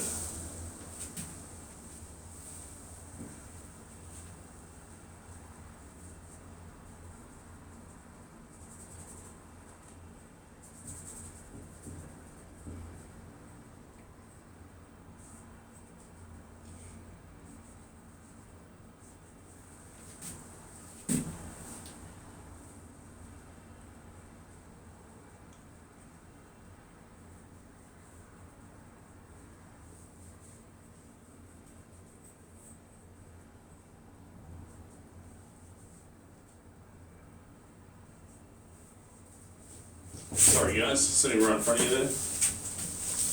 I have to paint something. Been having another painter's block. Quincy. Happens. Get yourself a good playlist. You've got a project already on the go. Probably start something new. Refresh that palette, the mental palette.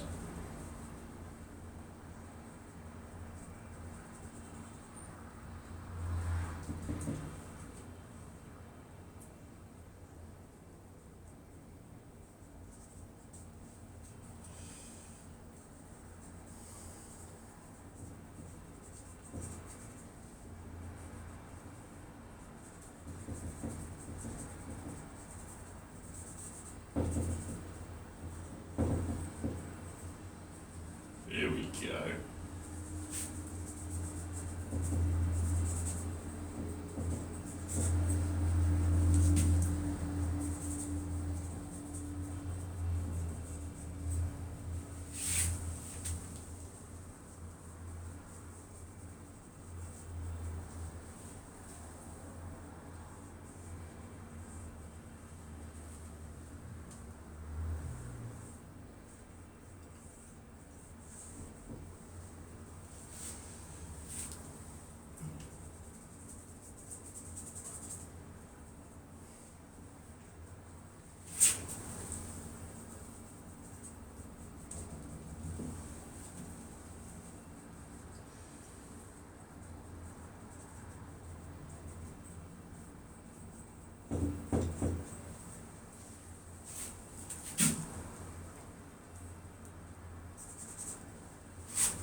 In the comments, sorry, did I miss something there, team? I have the green, but I like the green, but how does Seb decide it's going to be green in that section? Tiny brush to create more cross-hatching, and because the big brush really did the big jobs, so now we're using a smaller brush to capture smaller areas.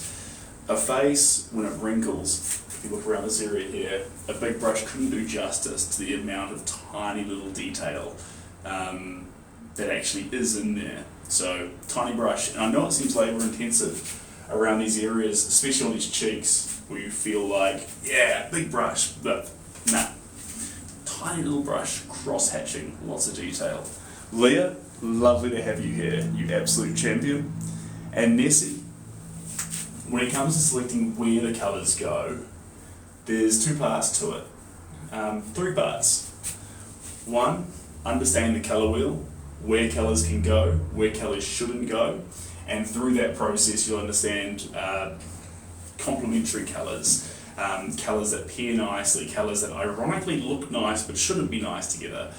A deep understanding of colour, that's one thing. That's the craft aspect, like using a paintbrush. And then the second part is chaos. Understanding that no matter how much you know about colour or how much you want to control the painting, there'll always be an element of inherent chaos. Accept that. And sometimes that'll let you down. That's that point of, no matter how hard I try, the world's going to throw me curveballs and I might just roll a series of ones. And then the third and final part, is there a third and final part? There's not actually. We'll call it secret sauce. Understanding colour, then understanding that colour will let you down sometimes in the realm of chaos. And that's everyone there. And JC, absolute pleasure to have you back on here, mate. It's been too long, but I have enjoyed your posts on Instagram. You go some wacky places. I'll wake up be grabbing myself a coffee, I'll go onto Instagram, be flicking through a few things. Then JC's just surrounded by snow in the middle of nowhere. Kinda cool. Sorry, Jason. Shouldn't be talking about your life publicly on the channel. That's really unfair. I'm sorry, I won't do that. But you go to some cool places. Hey, Linda.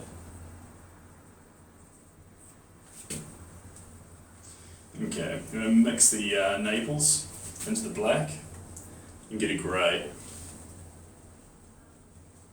The grey is going to cross-hatch on in a few spots.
Now we need white, team. JTD, long time no see. And Ronick, thank you very much. Appreciate you. It's a little bit of a look from a way back. Yeah. Okay. So we've dropped a bit of that sinister element that was in the painting. Not that it really had one, but that sort of like creepy smile that was to it. It's still there a little bit, but now it has this cheeky slapstick element to it, which is essential because we're painting a Kiwi. So that's ideal. And the next colour in here, after blacks, I get a bit between my teeth sometimes, guys. And we're going to run off into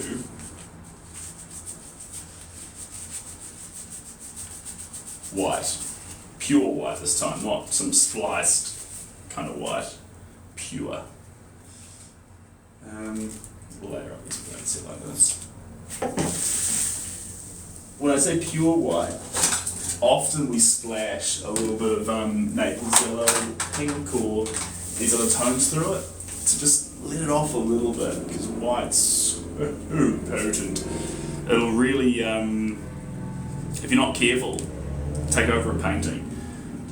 We're always worried about black taking over a painting, but realise that white has the same amount of strength to actually grapple with and dominate a work. So we'll add a little bit of egg into it, sorry, the binder, which is the egg tempera, to it, but typically the white wants to go on raw and just be thick, because that way the gouache, when we put new colours on top, could reactivate and mix in. So always it will remain present wherever we put white.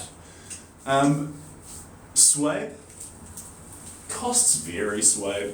It depends. If it's shipping somewhere, there's insurance and boxing and delivery costs that come into it. The frame, usually I love to frame with a standard white that's about 10 centimetres or 3 to 4 inches thick. And I like that because the chaos on here gets a moment of simplicity to just be reprieved or relaxed before it goes into a room. But the answer is it varies. If you are after a work though, the best place to go is to the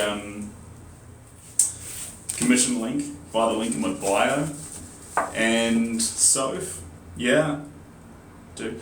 Not all the time, Soph. I actually don't recommend it.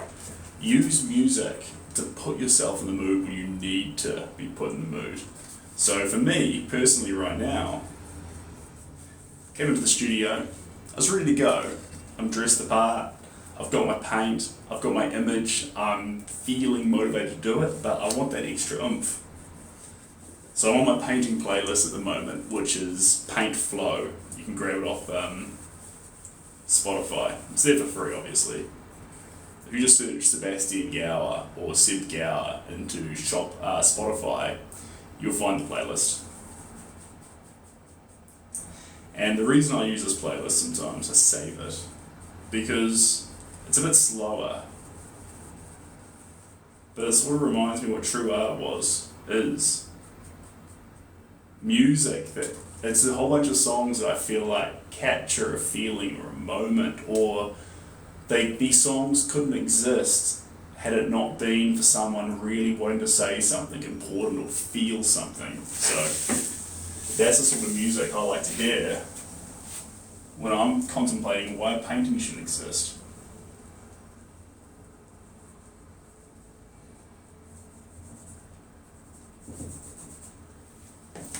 Here we go.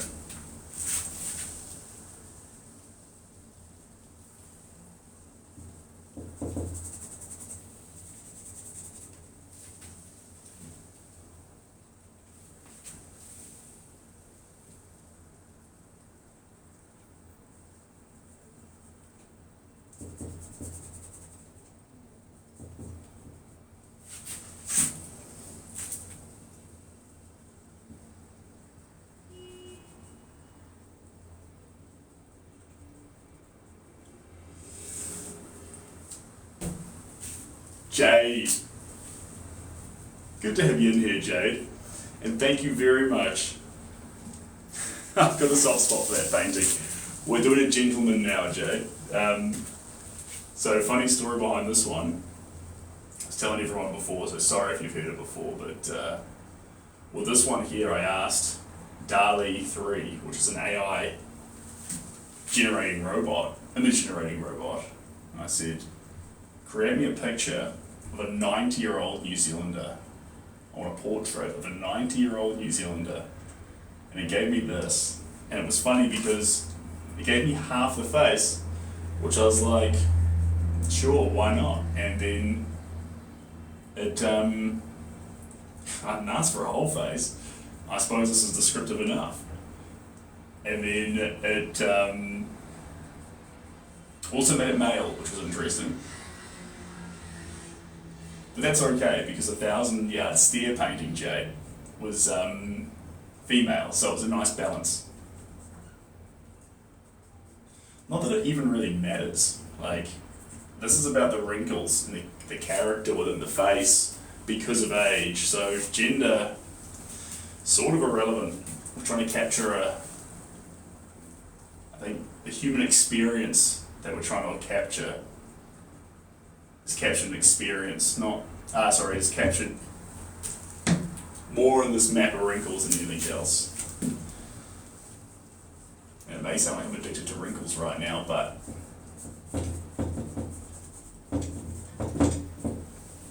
I just think there's some beauty here to be found.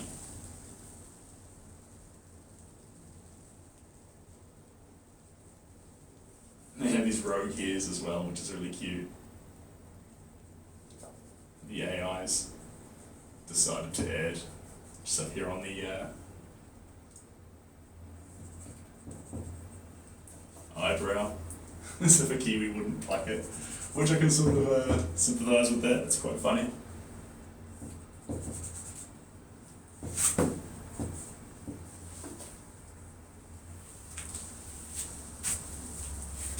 Yes, it was. So it was generated by DALL-E 3. So I paid for a subscription this morning. I asked to make it. So this picture's made by AI. And I kind of like that, because you get me trying to be as creative, expressive and vulnerable and crazy as possible with an image that's created by the collective consciousness of all mankind. I think we make a mistake by saying AI is a robot, in the form that we say, oh, an image is made by a robot, it's just copy people. Take away the personification of the AI, when we start saying it's an identity and its identity is a robot, and say everything that makes it what it is was made by the thoughts, feeling, text and images of mankind. Once you understand it like that, a picture that AI gives you is this fascinating look into not the uniqueness of certain elements of humankind, I should say humankind, but it gives you this very, very, I shouldn't say average, the mix. If every ingredient goes in the same bowl and gets mixed, you get that from AI. And I kind of love that. So when I ask it for a Kiwi, a New Zealander who's aged, and it gives me this is all the faces of every Kiwi, every line of text that would describe an older Kiwi, all collated into one thing that the AI says, this is it. And that's a privilege to paint. So I love asking the AI for things that you would pull all the information to create. And then if I capture it right, that would be the face of every Kiwi at the age of 90. That would be the ambassador of all those people. That's special. I like that. Not saying that that's what the special will be, but it's got potential to be. It could be. Thanks, LJ. Was it $4 from an op shop, $2. Goodbye.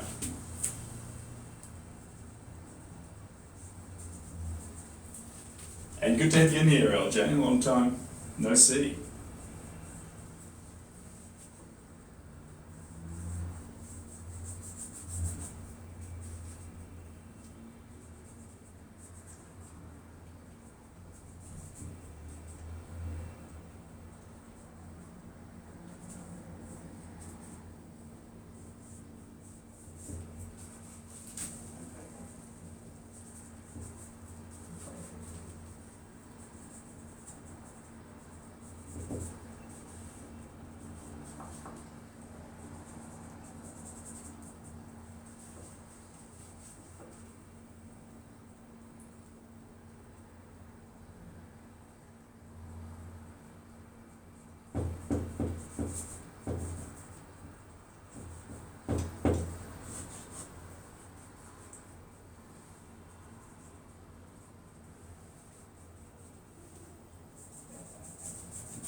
No, LJ, you're totally fine.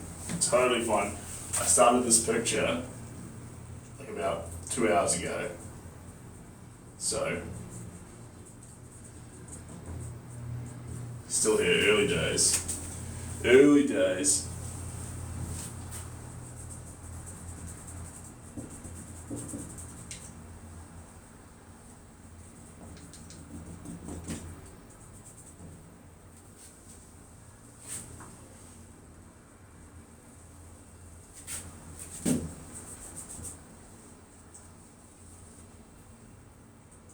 Question is though,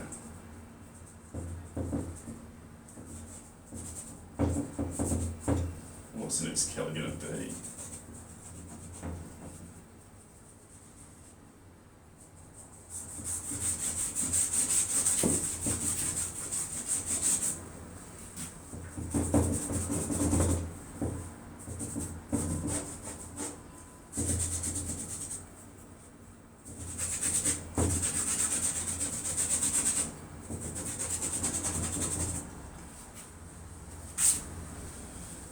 The eyebrows are your favourite? Yeah, I really like what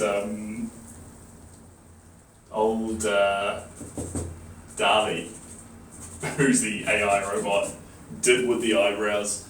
It added these long hairs into it, which for me to paint with the size brush I've got, adds this sort of disjointed, breaking up fun to them.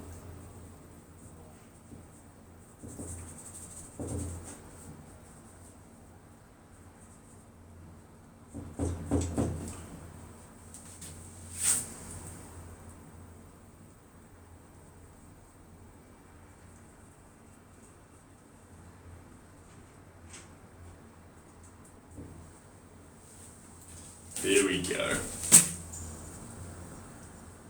Now he's got that cheeky light in his eyes. You see that? So there's still some more work going around here, definitely, but see how his eye sort of looks at you with that sparkle? That's that Kiwi sparkle. That's me at 90. That cheeky little, like he's, I don't know, like he's looking at you and sharing a joke, and he's waiting for you to get it. A completely innocent, tongue-in-cheek joke of a 90-year-old, but you can see it in his eyes. Like he's like, "Come on, get my joke." Kiwi sparkle, yeah, but it's in the eyes. You're right about the cheeky sparkle. Yeah. Good. That's what we're after. That's what we're after. I want that happy-go-lucky Kiwi. And aside from the happy-go-lucky Kiwi,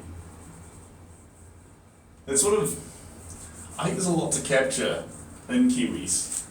There's a word that I haven't talked about before on this channel called mana. Mana, M-A-N-A, is, to explain mana, I mean, it's quite a broad definition. It's a Māori word, which is their local indigenous people of New Zealand, Māori, have a word called mana. And mana is, this is not full definition, but it's part of it, but a spiritual presence. So it's the respect you command both. It's a respect you command in more of a spiritual presence kind of way. And one thing this man needs to have to represent all Kiwis is mana, presence. Without the presence of mana, he can't represent all Kiwis. That respect and love that Kiwis share. Because there is love. And it's important, I think, most of all, when you see a face of a 90-year-old, that they have happiness and love in their eyes. I think it breaks us a little bit when you see a senior who doesn't have that abundant love in their eyes, or has sadness or pain. Yes, that's going to come because the people you love you'll slowly lose, and as you grow older, ashes to ashes, dust to dust. But on that journey, surely as new life is born and new beauty comes into fruition, you can be happy. Do we do Waitangi? The whole of New Zealand does. It's a national holiday. It celebrates the day the Treaty of Waitangi was signed. And everyone, my family, we'd probably go fishing. I can't celebrate right now because my partner's pregnant, but not in that kind of way. Not celebrating that kind of way. She's pregnant in that kind of way. Tripping over my words here. Feeling good, Jade. Feeling real good. Just going through the phases of one of the most natural things you can do as a human being. I'm excited.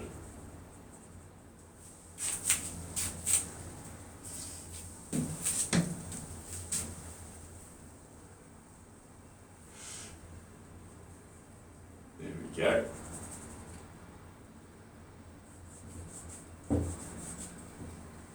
Beautiful. Sometime around May, LJ. Greetings from Chicago. Welcome on in, Jaden.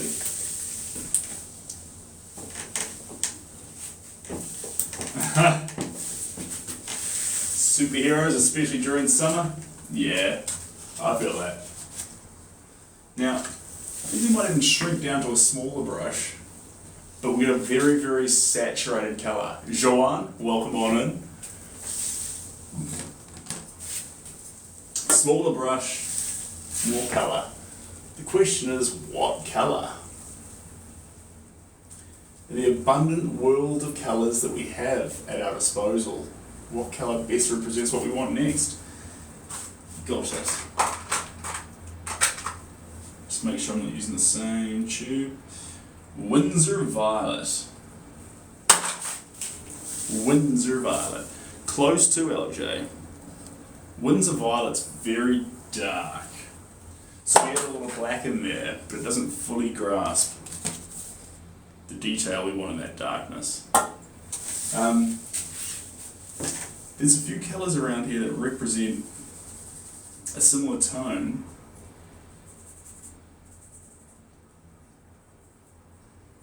Do I like this brush? Nah, I don't. Give me back my other brush. Egg washing. Egg washing?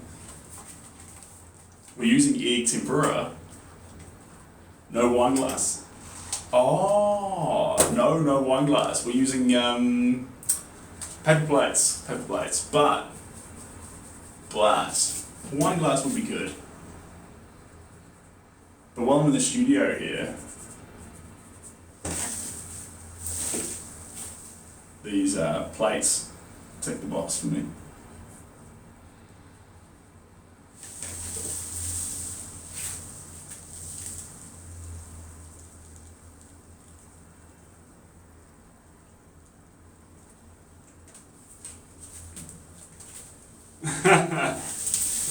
That one.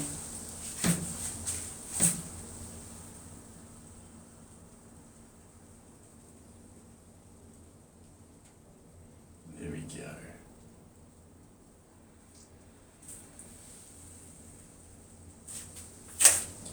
Ooh, this colour is saturated. We might have to add a little bit of white through this. It's too powerful by itself.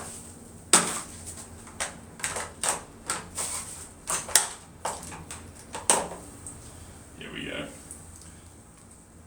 The purple's just too deep. Too deep. But yes, this is egg tempera. Sorry, Jay. This is egg tempera with gouache paint, creating the pigment. So the egg tempera is providing the vehicle that allows the pigment to travel, while the pigment from the gouache paint is what has created the colour. So it's a combination of two things.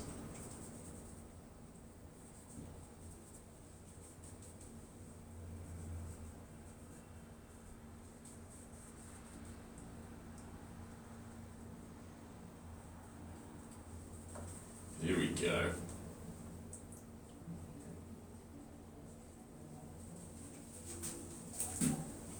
Beautiful.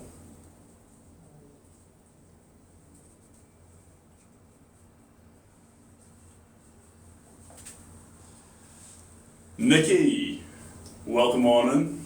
Yeah, we've moved to paper plates. They fold better too, not these ones because it makes the egg go flying, but usually paper plates fold really well. And thanks Nikki, I'm doing great. Happy to be here. Happy to be here. And yeah, absolutely. Absolutely. LJ? Should do it sooner rather than later, to be fair. That last one was really successful. Got it there before Christmas and everything. It was really fun. So yeah, short answer, yes.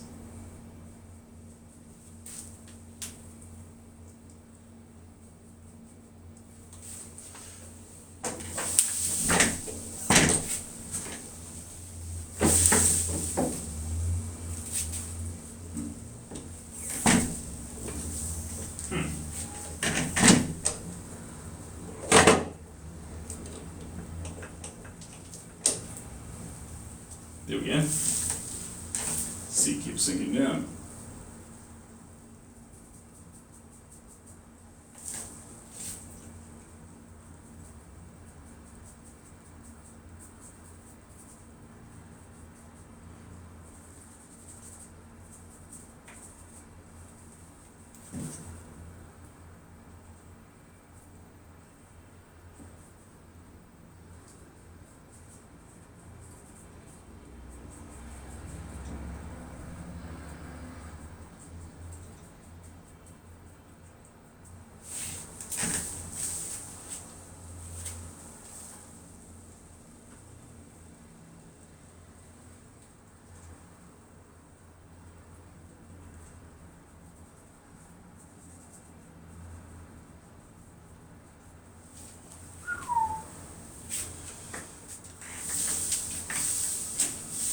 You actually really like the purple around the face? It adds a lot more life to it beyond just black. but you need black for the purple to climb onto. So it's a combination of the two. And hello Jay, welcome on in.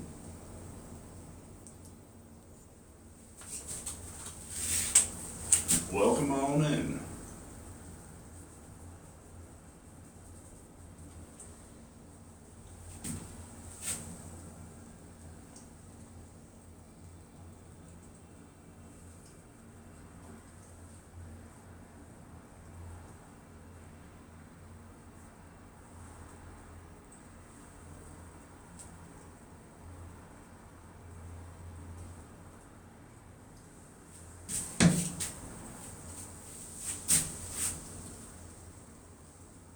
There we go.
Time for the next killer. Bold Dreamer, welcome on in. How you doing?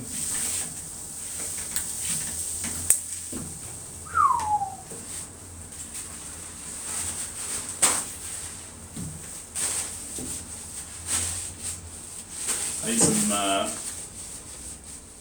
hand sanitizer to get the paint off my fingers. It's not the end of the world, but when the brush itself gets sticky, your dexterity drops. Negative 10% dexterity.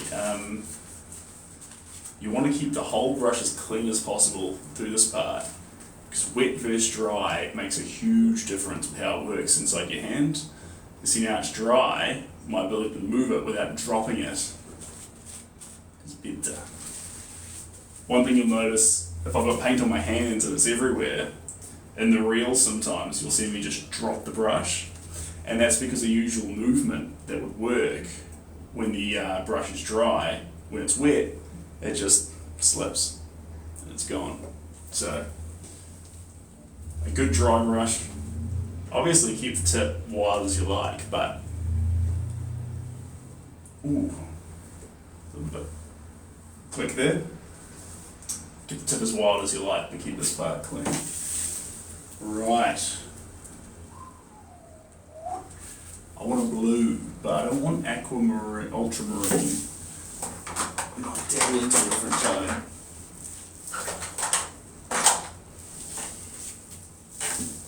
Intense blue, turquoise blue, ultramarine,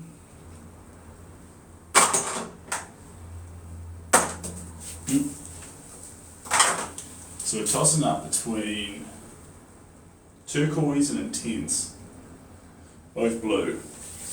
I think we'll just use both, to be fair. Just jump backwards and forwards a wee bit. Turquoise is fun. This particular shade of turquoise is a bit more greeny than your regular one. So that usual crazy powerful turquoise you're used to, hopping off the canvas, this is different. It's more like a teal. And then intense blue,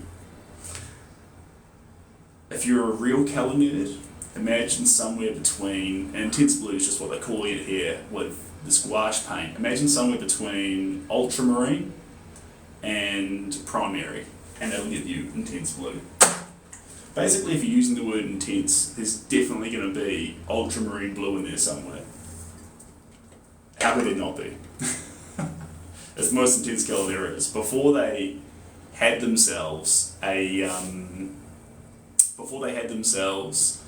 the actual colour, the pigment, they would describe the pigment, because it was so rare and so expensive, and the way they had to harvest it, there was a rock they had to break down, and once they actually got ultramarine blue from this rock, after all this grinding and process it would go through, it was worth its same amount, it was worth its weight in gold.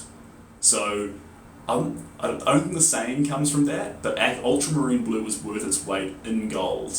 And so, if you had ultramarine blue back in the old days, before like 1817, you had the equivalent of powdered gold. It was expensive. Until a Frenchman figured out how to synthetically make it, and it was pretty much one for one the same.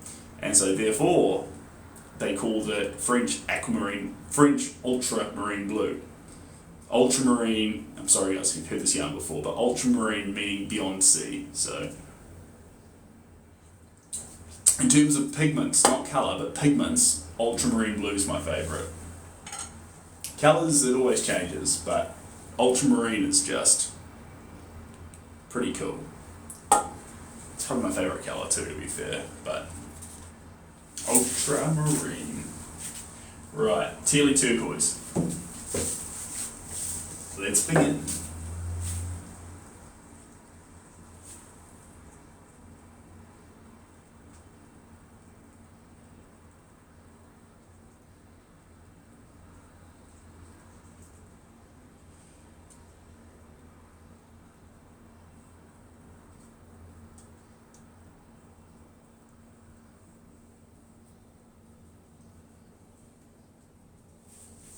Mind you waited? Hopefully not.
Hello from Kazakhstan.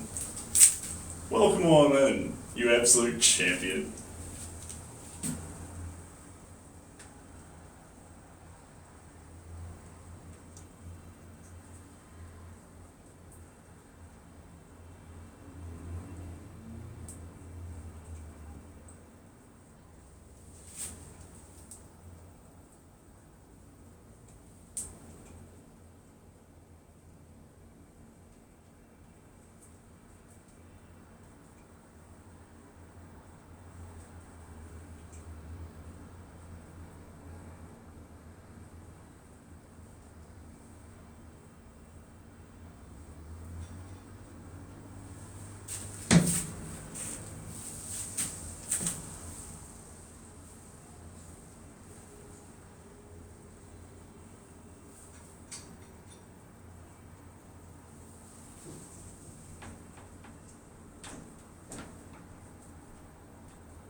Thumbs up. Two.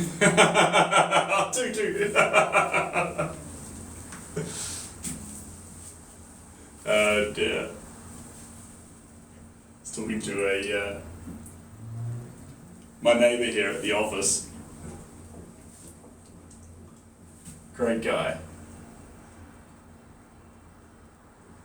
I was just saying, thumbs up or thumbs out? He says, 2 thumbs up.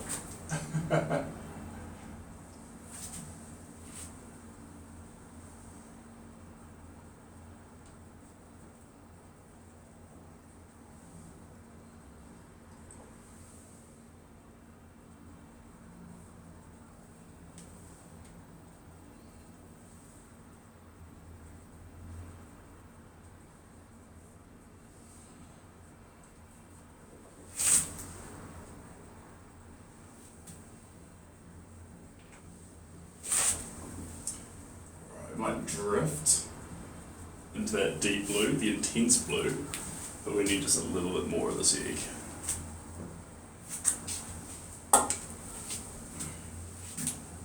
If you don't put enough of that egg in there, with the gouache paint, some of the gouache paint will work nicely, it's buttery and excellent, but a lot of it needs just a little bit more to run properly.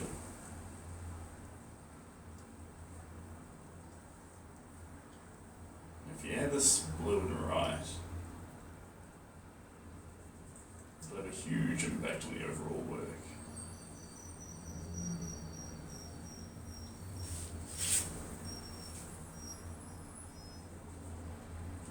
See it climb into these dark areas that have previously been a little bit neglected. I mean, purple, black, but is that enough?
Welcome on, user.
Combining the two blues.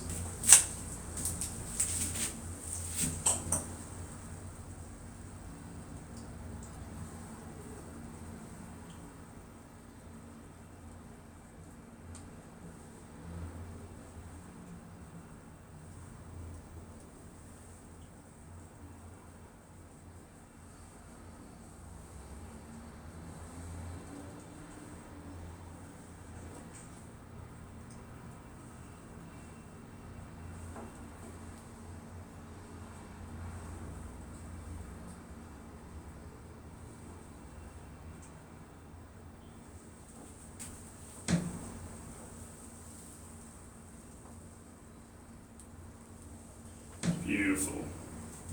Next color.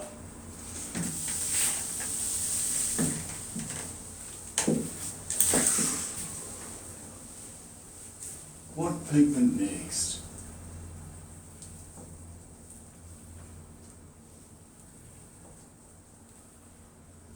background wants some love. And there's this cheeky nature which I need to capture around the wrinkles just through here and down here. Trying to figure out what it might be. Hey, Super.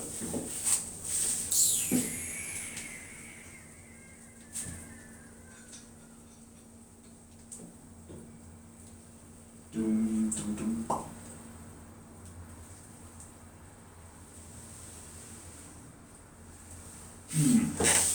Maybe look on your screen there, team. Yeah, we're looking pretty good.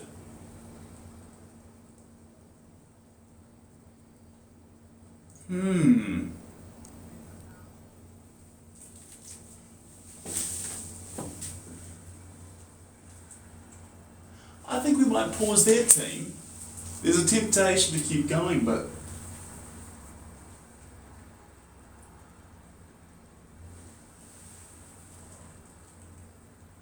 I think you'll let it breathe.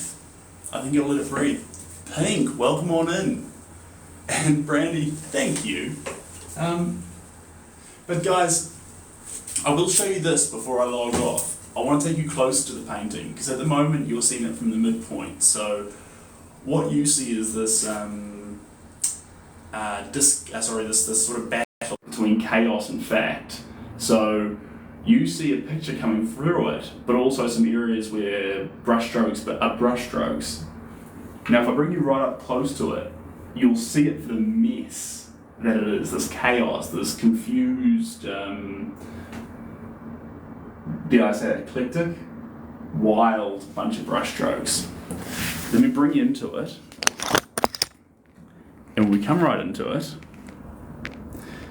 when we're about here, so if we come right over to here, so we go behind the other light, so we see here from about this distance, a face comes together, and you can see that there's a gentleman there, he's got an eye, he's looking at you, and there's a bit of a smile. And if I come right in here, from this point, we start to see, okay, chaotic paint, there's less definition, but it's sort of fun and loose and wild. Now come right in here with me. This is what we're talking about. This is what the paint looks like up close. It's an absolute bombard mess of paint. So this is what I talk about when I say you could have a coffee right up here by the face. And I mean that because you can't really see the face up close. This is what I'm looking at. This little wild, gestural, weird bunch of brushstrokes. This is where my zone is. What I'm doing in this little area. I'm just seeing this chaotic paint coming together. And that's why when you go from here, so this right here is my vision. This is what I'm seeing. And then I swap my vision onto here, to the tablet, and see this. So I'm going to just swap a few times. There, back to here, back to here. And you see when I do that swap, the experience you're getting from that is the black and white gives you that break, that relaxation, that sudden reprieve to actually relax the colours you're seeing, to get back into the painting and build that definition back. But it's really important that from a distance the painting makes sense, but from up close it's pure chaos. And that's a hard line to walk, really hard line to walk. When you come up close to it and you can see features like noses, eyes, ears, you know you've made a mistake and you've got so caught up on the actual features of the face and you've constructed them as you believe them to be, not as you actually see them. When you come up close and can see nothing but chaotic paint, perfect. And then when you step back and the picture comes together, just like your own life, how you can able to take that, how you can take a step back and from a distance everything seems to make sense. Painting should be no different in practice. And Radamir's Cruise. This one here, I started today having never seen this image before. In fact, this man didn't exist before about 3 hours ago.